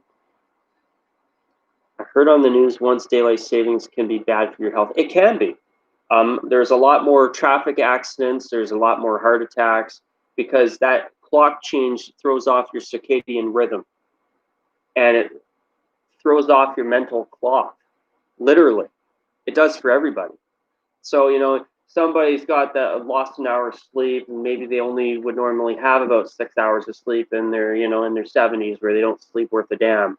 And then they get behind the wheel of only 5 hours of sleep and then they fall asleep behind the wheel. And then next thing you know, they're in a big fatal accident with a semi-trailer. Stuff like that, that's really sad. And I do think that safety is also a reason to keep the clocks the way they are an hour forward and leave it alone, personally. You were at the greatest comeback game of the Hawks history. Yeah, that was an awesome game I was at. I bet it was. I was at a past game in 2012 against the Brandon Wheat Kings, and they came back from 3-0 to win 4-3. That is a nice way to enjoy a game when your team is behind and they come back to win. That's always the best. That sucks when you're at a game and you're like, oh, shoot, my team's getting killed, and then they come back. That's always nice. Well, guys, I was going to say in about 10 minutes here, I'm going to call it a wrap on the stream. I'm very, very happy seeing how many of you have actually tuned into this stream, considering how fact it was a surprise 5-year anniversary stream. But I did say to Orbital that I would do a live stream to celebrate the 5-year anniversary. I said I would, and I intended to deliver. I said that on Discord, and I'm so happy to be able to be here before you guys tonight making that happen. And as I say that, though, I do wish that Orbital was able to join us. It's that the one guy who suggested the live stream, I really, really wanted him to join in tonight, but unfortunately, he has not joined in, and he probably won't, unfortunately. You were also at the Hawks Flames game 1 of the 09 playoffs, where Havoc won in overtime. It was at game 2 of the 2010 Cup Finals. Nice. You got to go to a Stanley Cup final game? I'm jealous. How cool. The closest team to where I live is the Vancouver Canucks. So, you know, I know ticket prices have come down in the past few years because the teams sucked for the most part, but, you know, tickets to the Canucks are an arm and a leg. And, you know, for the Stanley Cup Finals, you know, if you're a season ticket holder, why go to the game when you can sell your tickets for like $5,000 a pop? You know, if I had season tickets to the Canucks and they were at the Stanley Cup Final, would I go to a game? I would. Of course I would. But, you know, I would definitely consider I would want to consider selling my tickets to somebody to go to the games. I mean, I bet a lot of season ticket holders for any fan base do that because there's so much money to be made. I tried to live stream, but I don't have enough subscribers. That's if you live stream from your cell phone, because, you know, Sean, I only have 155 subscribers, and I've always been able to live stream. What I do is I stream through my laptop. So if the sound quality is a little bit mediocre, that's because this computer is only about a decade old, so actually more around 11 or 12 years old, so it's basically a living dinosaur at this point. So I should probably start thinking about a new computer, especially when I don't have Windows 10 and they discontinued updates for Windows 7. But yeah, that's what I do. I stream through my old laptop, and that's why I've been able to do streams throughout the past couple of years. Your dad had season tickets at the time? How nice. That's awesome. I want to one day have season tickets to some sport. I mean, I think the best chance I would have is if I had, like, say, season tickets to the BC Lions of the Canadian Football League, or even the Vancouver Giants in the Western Hockey League. It would be cool to have season tickets. And yes, Nick, I so agree. The streaming from phone rule is dumb. You have to have 1,000 subs. I mean, it's dumb. It is so dumb. I mean, listen, guys, it's 2020. Everybody and their dog basically has a telephone, a mobile telephone with some type of technological sophistication where they can use the internet.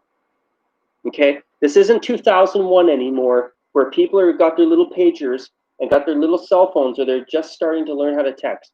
They're basically, our telephones are now handheld computers, and you're telling me that YouTube forces people to have 1,000 subs for streaming on their phones? It's a joke. It's a joke. And YouTube, yes, I hope you're listening. Yeah, there's a lot of us that, have smaller channels that would love to be able to just use our telephones. And in my case, the streaming quality would be only, 25 times better in terms of my audio quality. It'd be a lot easier and better for everybody. And yeah, Sean, if you ever did a live stream, I would, if I was able to join in, I certainly would. That would be great. You have to stream with a laptop with under 1,000 subs, which is dumb. Yeah, Steve, I agree. Sean, yeah, it's so stupid you can't do it from your phone. You know, my iPhone XR, my iPhone XR, has way better video quality, way better microphone and everything than this dinosaur of a computer I have has. Way better, and it's a telephone. You know, for Christ's sake. YouTube's rule on that is totally archaic and outdated and stupid. Your first Blackhawks game was on Saturday, October 7th, 2006 against the Blue Jackets, which the Hawks lost 5-4. Well, Steve, I got to tell you all something on that front. The last time I was at an NHL game was 13 years ago. Yep, it's been that long for me. And a part of the problem has, been over the years that tickets were so hard to come by in Vancouver for the Canucks because obviously, since the last time I went to a game between then and 2014 when the team, or 2013 when the team absolutely blew apart and just went to hell, the Canucks tickets were in high demand.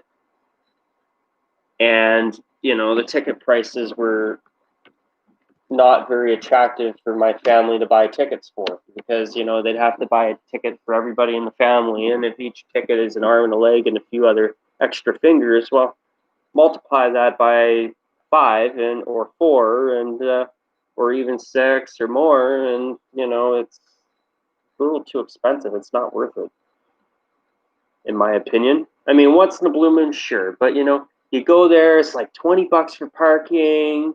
It's, another like $10 for a hot dog or $7 for a bottle of water. It's just too overpriced. It got a little too overpriced. I mean, are tickets more affordable now? Yeah, they are. I mean, you got StubHub and SeatGeek and stuff where you can go and find people reselling their tickets because, maybe, maybe they're due to have maybe a husband and wife are due to have their baby born while they're supposed to go to a game, something like that, and maybe you get it for they're like, here, take the tickets, $20 each. But I don't know. Some of the ticket prices are a little bit much for my liking sometimes, in my opinion. But yeah, tickets did come down in price in Vancouver. I know that because the Canucks have gone to hell in terms of their team, and except for the past year or so where they've actually been getting a lot better. Yes, I am a Hawks fan since I live in the Chicago area. Cool to know I'm no longer one of the only Hawks fans here. Well, Nick and Steve, you guys know I am a Hawks fan too, eh? So, Nick, that actually makes 3 of us here that are Blackhawks fans. Okay, so... okay, good. I was going to say, did you forget, Nick? What's going on here? Come on, you should know. No, I'm just messing with you. I figured you knew. Just when I read that, I'm like, wait, Nick, did you forget about me? What's going on here?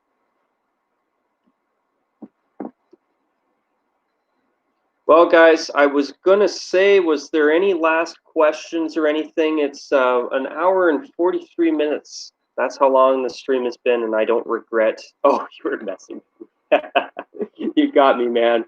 I was going to say I'm planning on wrapping the stream up in the next 2 to 7 minutes. Truth is, I actually have just realized I did not have dinner. So I think I'll take advantage of some of the leftover pizza in my fridge and throw that in the oven for 10 to 15 minutes. Well, can't go wrong with some day-old Pizza Hut or 2-day-old Pizza Hut. It's still good tonight. I know it is. But yeah, I was going to say, do you guys have any last questions or anything? What are your thoughts on some of the things I've talked about with my channel's direction? Stuff like that. Any other comments or stuff you want to throw in? So Nick says, I'm finally going to frame my autographed Hawks jersey. Good. It's about time. Good. That'll look good, especially if you... Actually, I don't know if you'll have it in your set on your video or your TV set, but well, YouTube set. But that'll be cool to have that framed. That's for sure. But I do want to say one more thing here, as I am basically planning on trying to wrap this up in the next 5 or 6 minutes. I want to let you all know that it's been great getting to know you all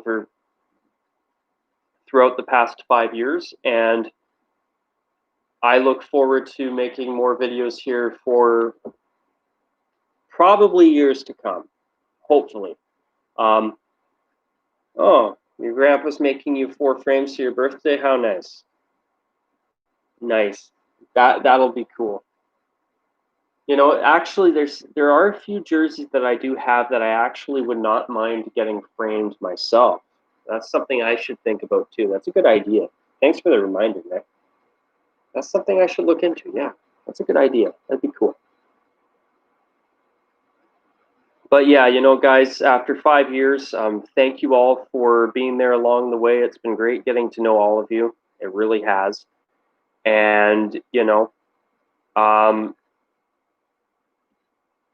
I look forward to starting this new Rockzilla era of my channel. And I hope this continues to be a channel that you guys enjoy watching videos from. And yeah, it's been great. And Nick, there is something that I do have to still do tonight. I do have to upload a concept to Discord. Steve, I was wondering, I think I've asked you once before, if I'm not mistaken, but I was going to say I have a Discord server, and actually Nick does too. And in the Discord servers, they're basically like little mini chat forums where you can talk to other people all the time about jerseys and stuff. And I've had my Discord for a while, and I was wondering, would you maybe want to, did you want to possibly join our Discord server and join my server? And if you want, I mean, you are a Blackhawks fan like Windy City Hockey is here, so you could probably join his server and you'd probably enjoy it too. Well, I'm glad to hear that. You enjoy my videos. That means a lot. And I do enjoy your videos too, Steve, by the way. I enjoy your rant videos especially. You've had a lot of great rants. And the first video I ever watched from you was actually your video called Our Generation Sucks. And I still, even to this day, I completely agree. Our generation does suck. And you know what? One example of that is how they pushed for the Seattle Kraken. Yes, it's a stupid name. They should have gone with Totems. Or they should have gone with my idea, Seattle Schooners.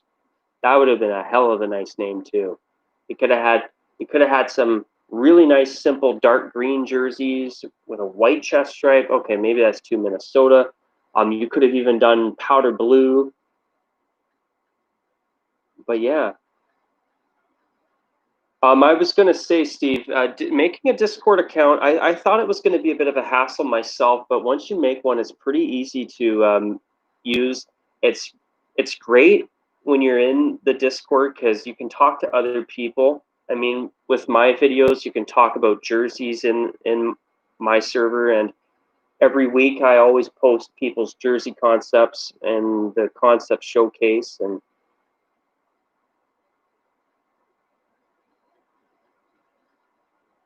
there are some Discords that they're some of them are okay, but there's others where you'll have like a lot of teenage angst in them and trolls and all this other keyboard diarrhea. I'd say verbal diarrhea, but we're talking about chat forums. Uh, and yes, that is how Nick and I do collaboration videos. Um, Good to hear that. And I certainly do enjoy your videos. Oh, hey, Steve, I was going to say while you're on here, Stella, that Stella beer you were doing a review for, it's pronounced as Stella Artois. It's French. Stella Artois. Because I know you were saying you're like I don't know how you pronounce this. It's French. It's Stella Artois. That beer is not my favorite. It's a bit skunky. Um, I recommend you try Asahi if you or Sapporo. Those are really nice Japanese beers. I like those. Um, Another one that's really good is Carlsberg. That's a nice one too. Made a rant about what cities I would put NHL teams in. Actually, Sean, I did watch that video.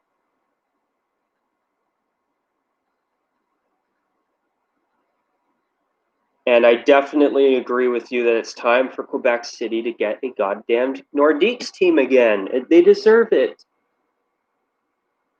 And I think they would do a lot better than some of these other teams in the NHL even right now. Honestly. I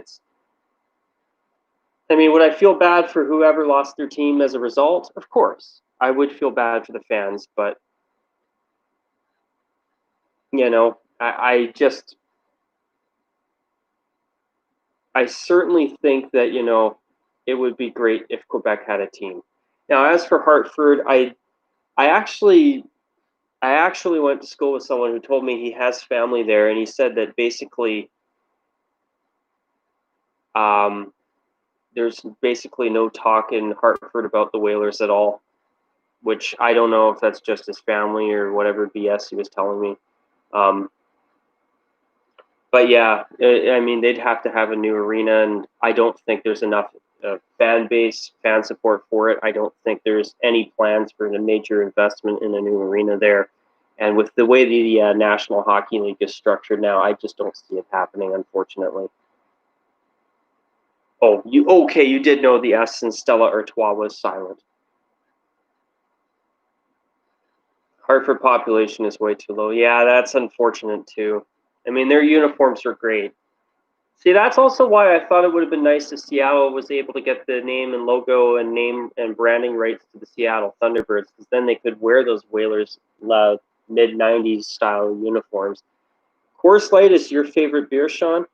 You know, Sean, try a beer like Asahi or Sapporo or Carlsberg, or even Tuborg if you can. You will find very quickly that Coors Light tastes more like carbonated piss, because as I say that, I do like Coors Light myself. I don't mind it, but when I first started having beers, I used to just drink what my dad would drink, just because that's all I knew. And then, I started hearing other people saying, "Oh, try this one," or "Oh, this one's got way more flavor." And I go, that's really good. But some of these other beers like Budweiser and stuff, I don't like them. They're just a little too flavorless. They're a little too bland. And Sean, something else. Try some of the European beers. I find those have way more flavor a lot of times. Plus, I've actually learned that in Europe, a lot of countries, I think most, if not all, European countries have some type of purity law with their beers, where they have to be crafted a certain way, where they don't have all these extra preservatives that our North American beers have. Way better. Um, Also, like Bud Light. Okay. Yeah, Bud Light's okay once in a while. I like Coors Light. Yeah, Coors Light I don't mind. One that's actually not bad is Kokanee for a domestic beer. Like along with Miller High Life. Miller High Life's not bad. MGD is good. My grandma actually likes Miller Genuine Draft, and that's how I tried it. Miller MGD is quite good. Blue Moon is more of a wheat beer. I think does that one have? I think it's more of a fruity ale kind of. Is it more along the lines of Kronenberg Blanc? That's a good beer. Yeah, Kronenberg Blanc is a nice beer too, by the way. If you like something a little bit citrusy, that's awesome beer.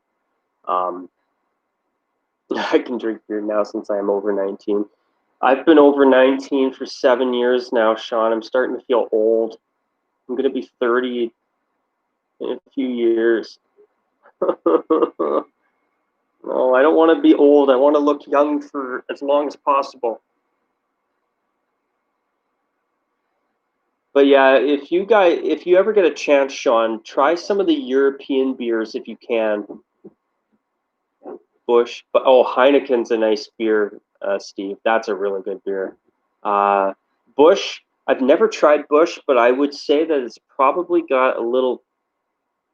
I know some people who do buy Bush. Um, it's probably for a basic beer. It's probably got a little bit more flavor. Old Milwaukee's okay. I find it's cheaper than Budweiser. Another beer that's actually really nice where I live that we have here is called Molson. Um, is it Golden Ale? I think so. It's it's a special um, batch of beer that Molson made, and it comes in these nice. I think like 500 ml bottles, and that is actually a nice beer. Like when I think of piss, carbonated piss, I think of Molson Canadian. That, in my opinion, is a really mediocre beer. and you try their golden ale. I think that's what it's called. Um, that beer has actually got some flavor. It's really good, and I'm sure you can only get it here in Canada, but in the United States, though, for those of you who are American, I think you guys would probably have less access to some of the beers we have here in Canada. I mean, obviously, especially some of the craft beers. I know here where I live in BC, we have tons of craft beers.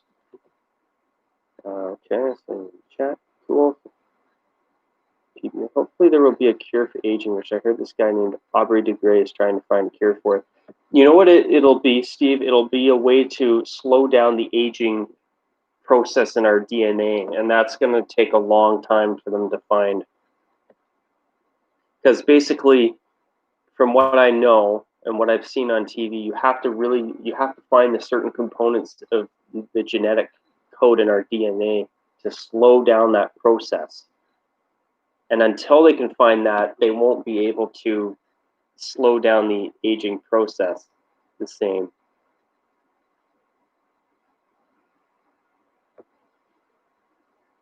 Oh, okay. I was going to say, I see that we've been talking for 2 hours now. So, okay. You ready for a rematch of Columbus and Tampa? Oh, yeah. I was born ready. That's going to be fun to watch. I'm going to laugh my ass off if Columbus beats Tampa again. I'm going to be 27 in 5 months. I'll be 27 on the 25th of December. You were born on Christmas? Holy cow, that's quite a birthday, man. That's crazy.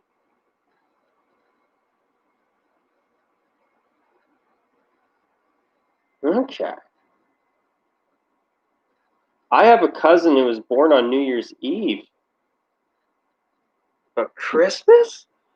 Holy crap, that's a crazy birthday. That must be one hell of a day for you.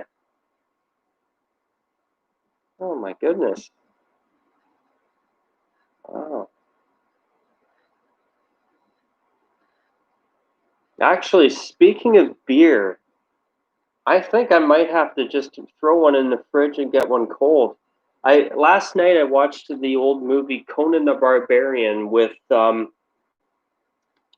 Arnold Schwarzenegger, and tonight I'm planning on watching Conan the Destroyer, the sequel to that film. So I'm looking forward to. I think what I'll do tonight is I'll get a beer cold and drink that too while I'm watching it. Oh, that sounds like a great idea. All this beer talk's got me craving a beer now. So you turned 22 2 days ago, and it was great watching Blackhawks hockey for it. Yeah, I bet it was, especially them winning.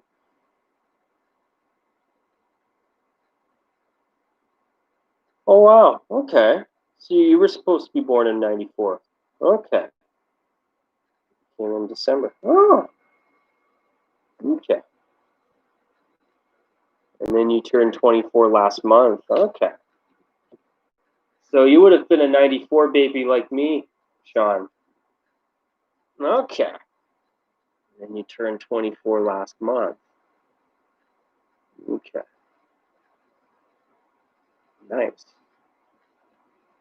Yeah, because I was gonna say, if judging by your name, the We Just Heat in that last number 96, I figured you would be a 96, born in 96, because that's why I had the number 94 on the end of my name before the name change a week ago, because I'm born in '94.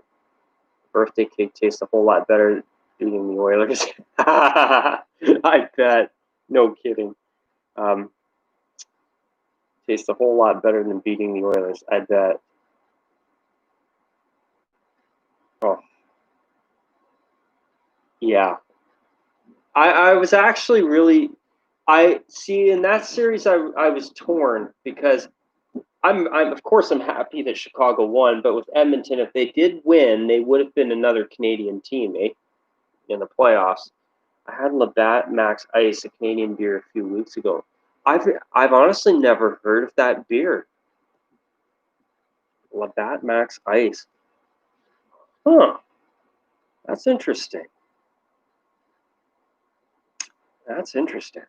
Labatt Max Ice. I've never heard of that beer before. I bet in Illinois there's very, very, very little variety in terms of Canadian beer. Last year, I'm in the mid-20s. I'm getting my late 20s. Damn, I'm getting close to 30. Sean, I think of the same thing all the time. It's like, damn it, I'm going to be 30. What type of jersey should I wear game 1 versus the Knights? You know what, Nick? Wear your red jersey. Sport the red. The Golden Knights wear gray and those awful away jerseys with the gray on them. Well, actually, they're not awful. They're actually pretty decent. I just don't like the gray heavy accents on it. Born in July 96. Born late August, so you were born pretty chill. Okay.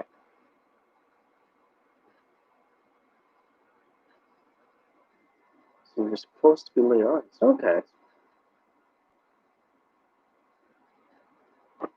See, my birthday is not far after December. It's as soon as the calendar flips into January, then bam, that's my birthday.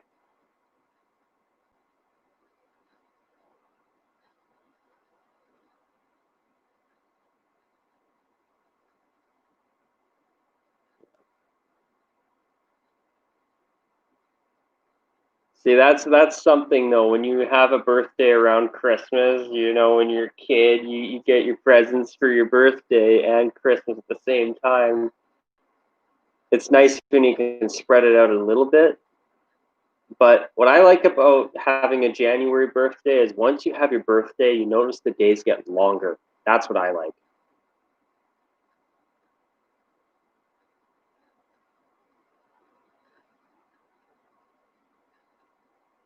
I like it when once I have my birthday in January, then the days start getting longer. And a lot of times I can actually go home from an early day shift and actually enjoy a little bit of daylight, which is nice. I kind of hate having a Christmas birthday because most people don't say Merry Christmas and Happy Birthday to me. They probably just say Merry Christmas. Should I buy a St. Pat's jersey? Hell yes, you should, Nick. Definitely. Definitely. That is a beautiful jersey that even to this day I want to buy one, but I want to buy a Reebok. I don't want one of those stupid Addy crap collars. But as I say that though, I could live with an Adidas replica of it, but I just don't want to pay I don't want to pay some of the higher prices that I've been seeing on eBay from certain sellers in recent months.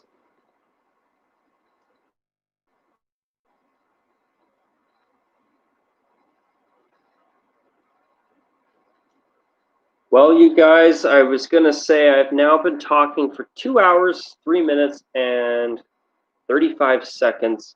Are there any final comments? I'm going to wrap this video up now in basically the next 2 to 3 minutes. So I'll give you guys a chance for any last final comments, and then I'll wrap it up here. It is 9:25 p.m. where I live. I live in the Pacific time zone. So I'm going to try and wrap it up between now and 9:30.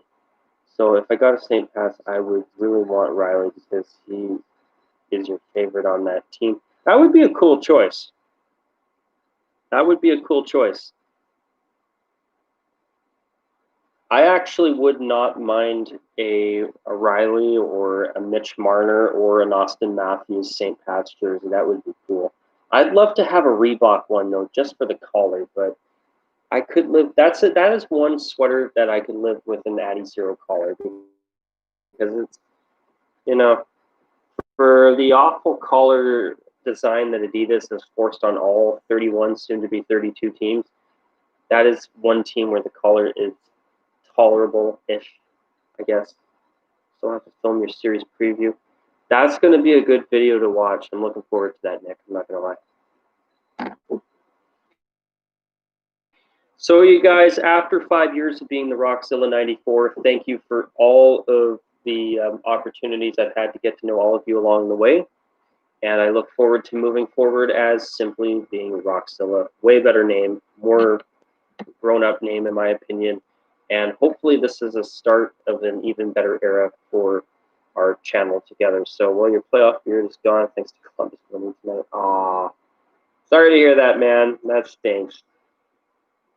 So, guys, basically, are there any final thoughts at this point before I get set to wrap up here?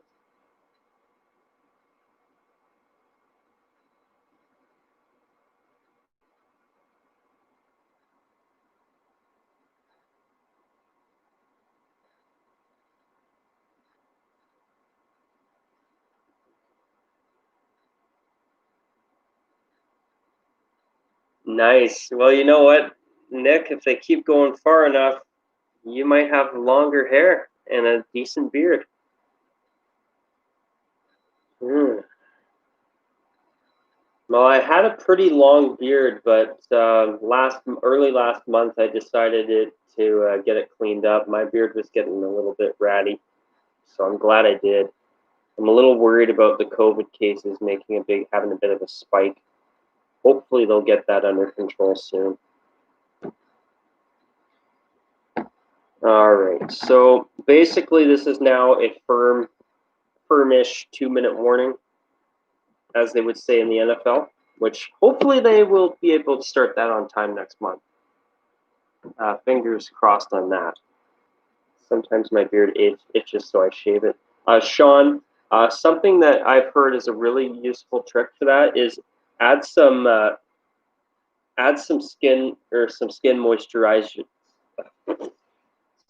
Skin moisturizer, and put that on your face. And I find it actually does work. And I'm glad. I appreciated whoever told me that. I can't remember who said it to me, but putting a little bit of skin moisturizer on your area where your facial hair grows in actually helps it come in without irritating your skin, because the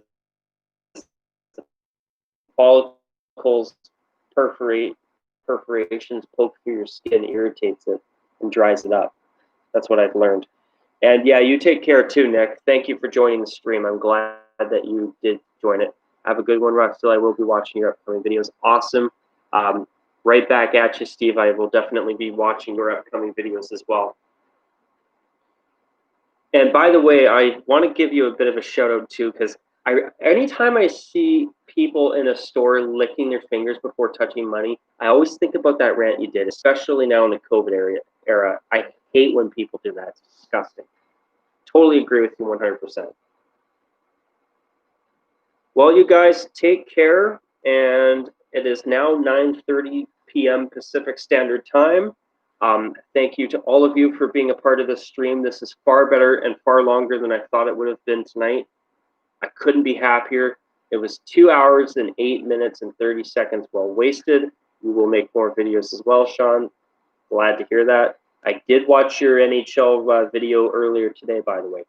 I did.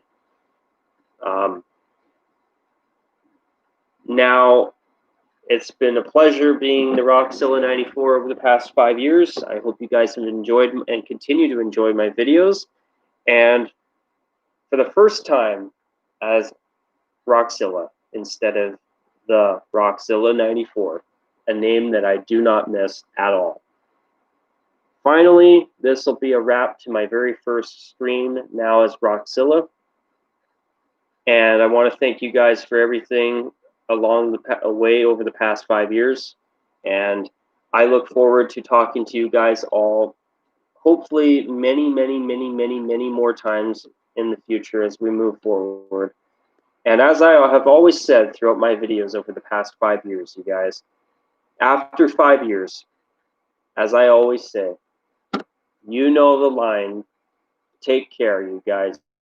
And of course, as always, bye for now. And thanks to all of you who joined in on this stream tonight, and thank you for everything over the past 5 years. It's been a great ride, and I look forward to it going on, hopefully for years to come. On that note, guys, it's now been 2 hours and 10 minutes, and on that note, that is a wrap for the very first stream that I've done as Rockzilla. Take care, guys, and I will hopefully have another video for you guys soon. Thank you.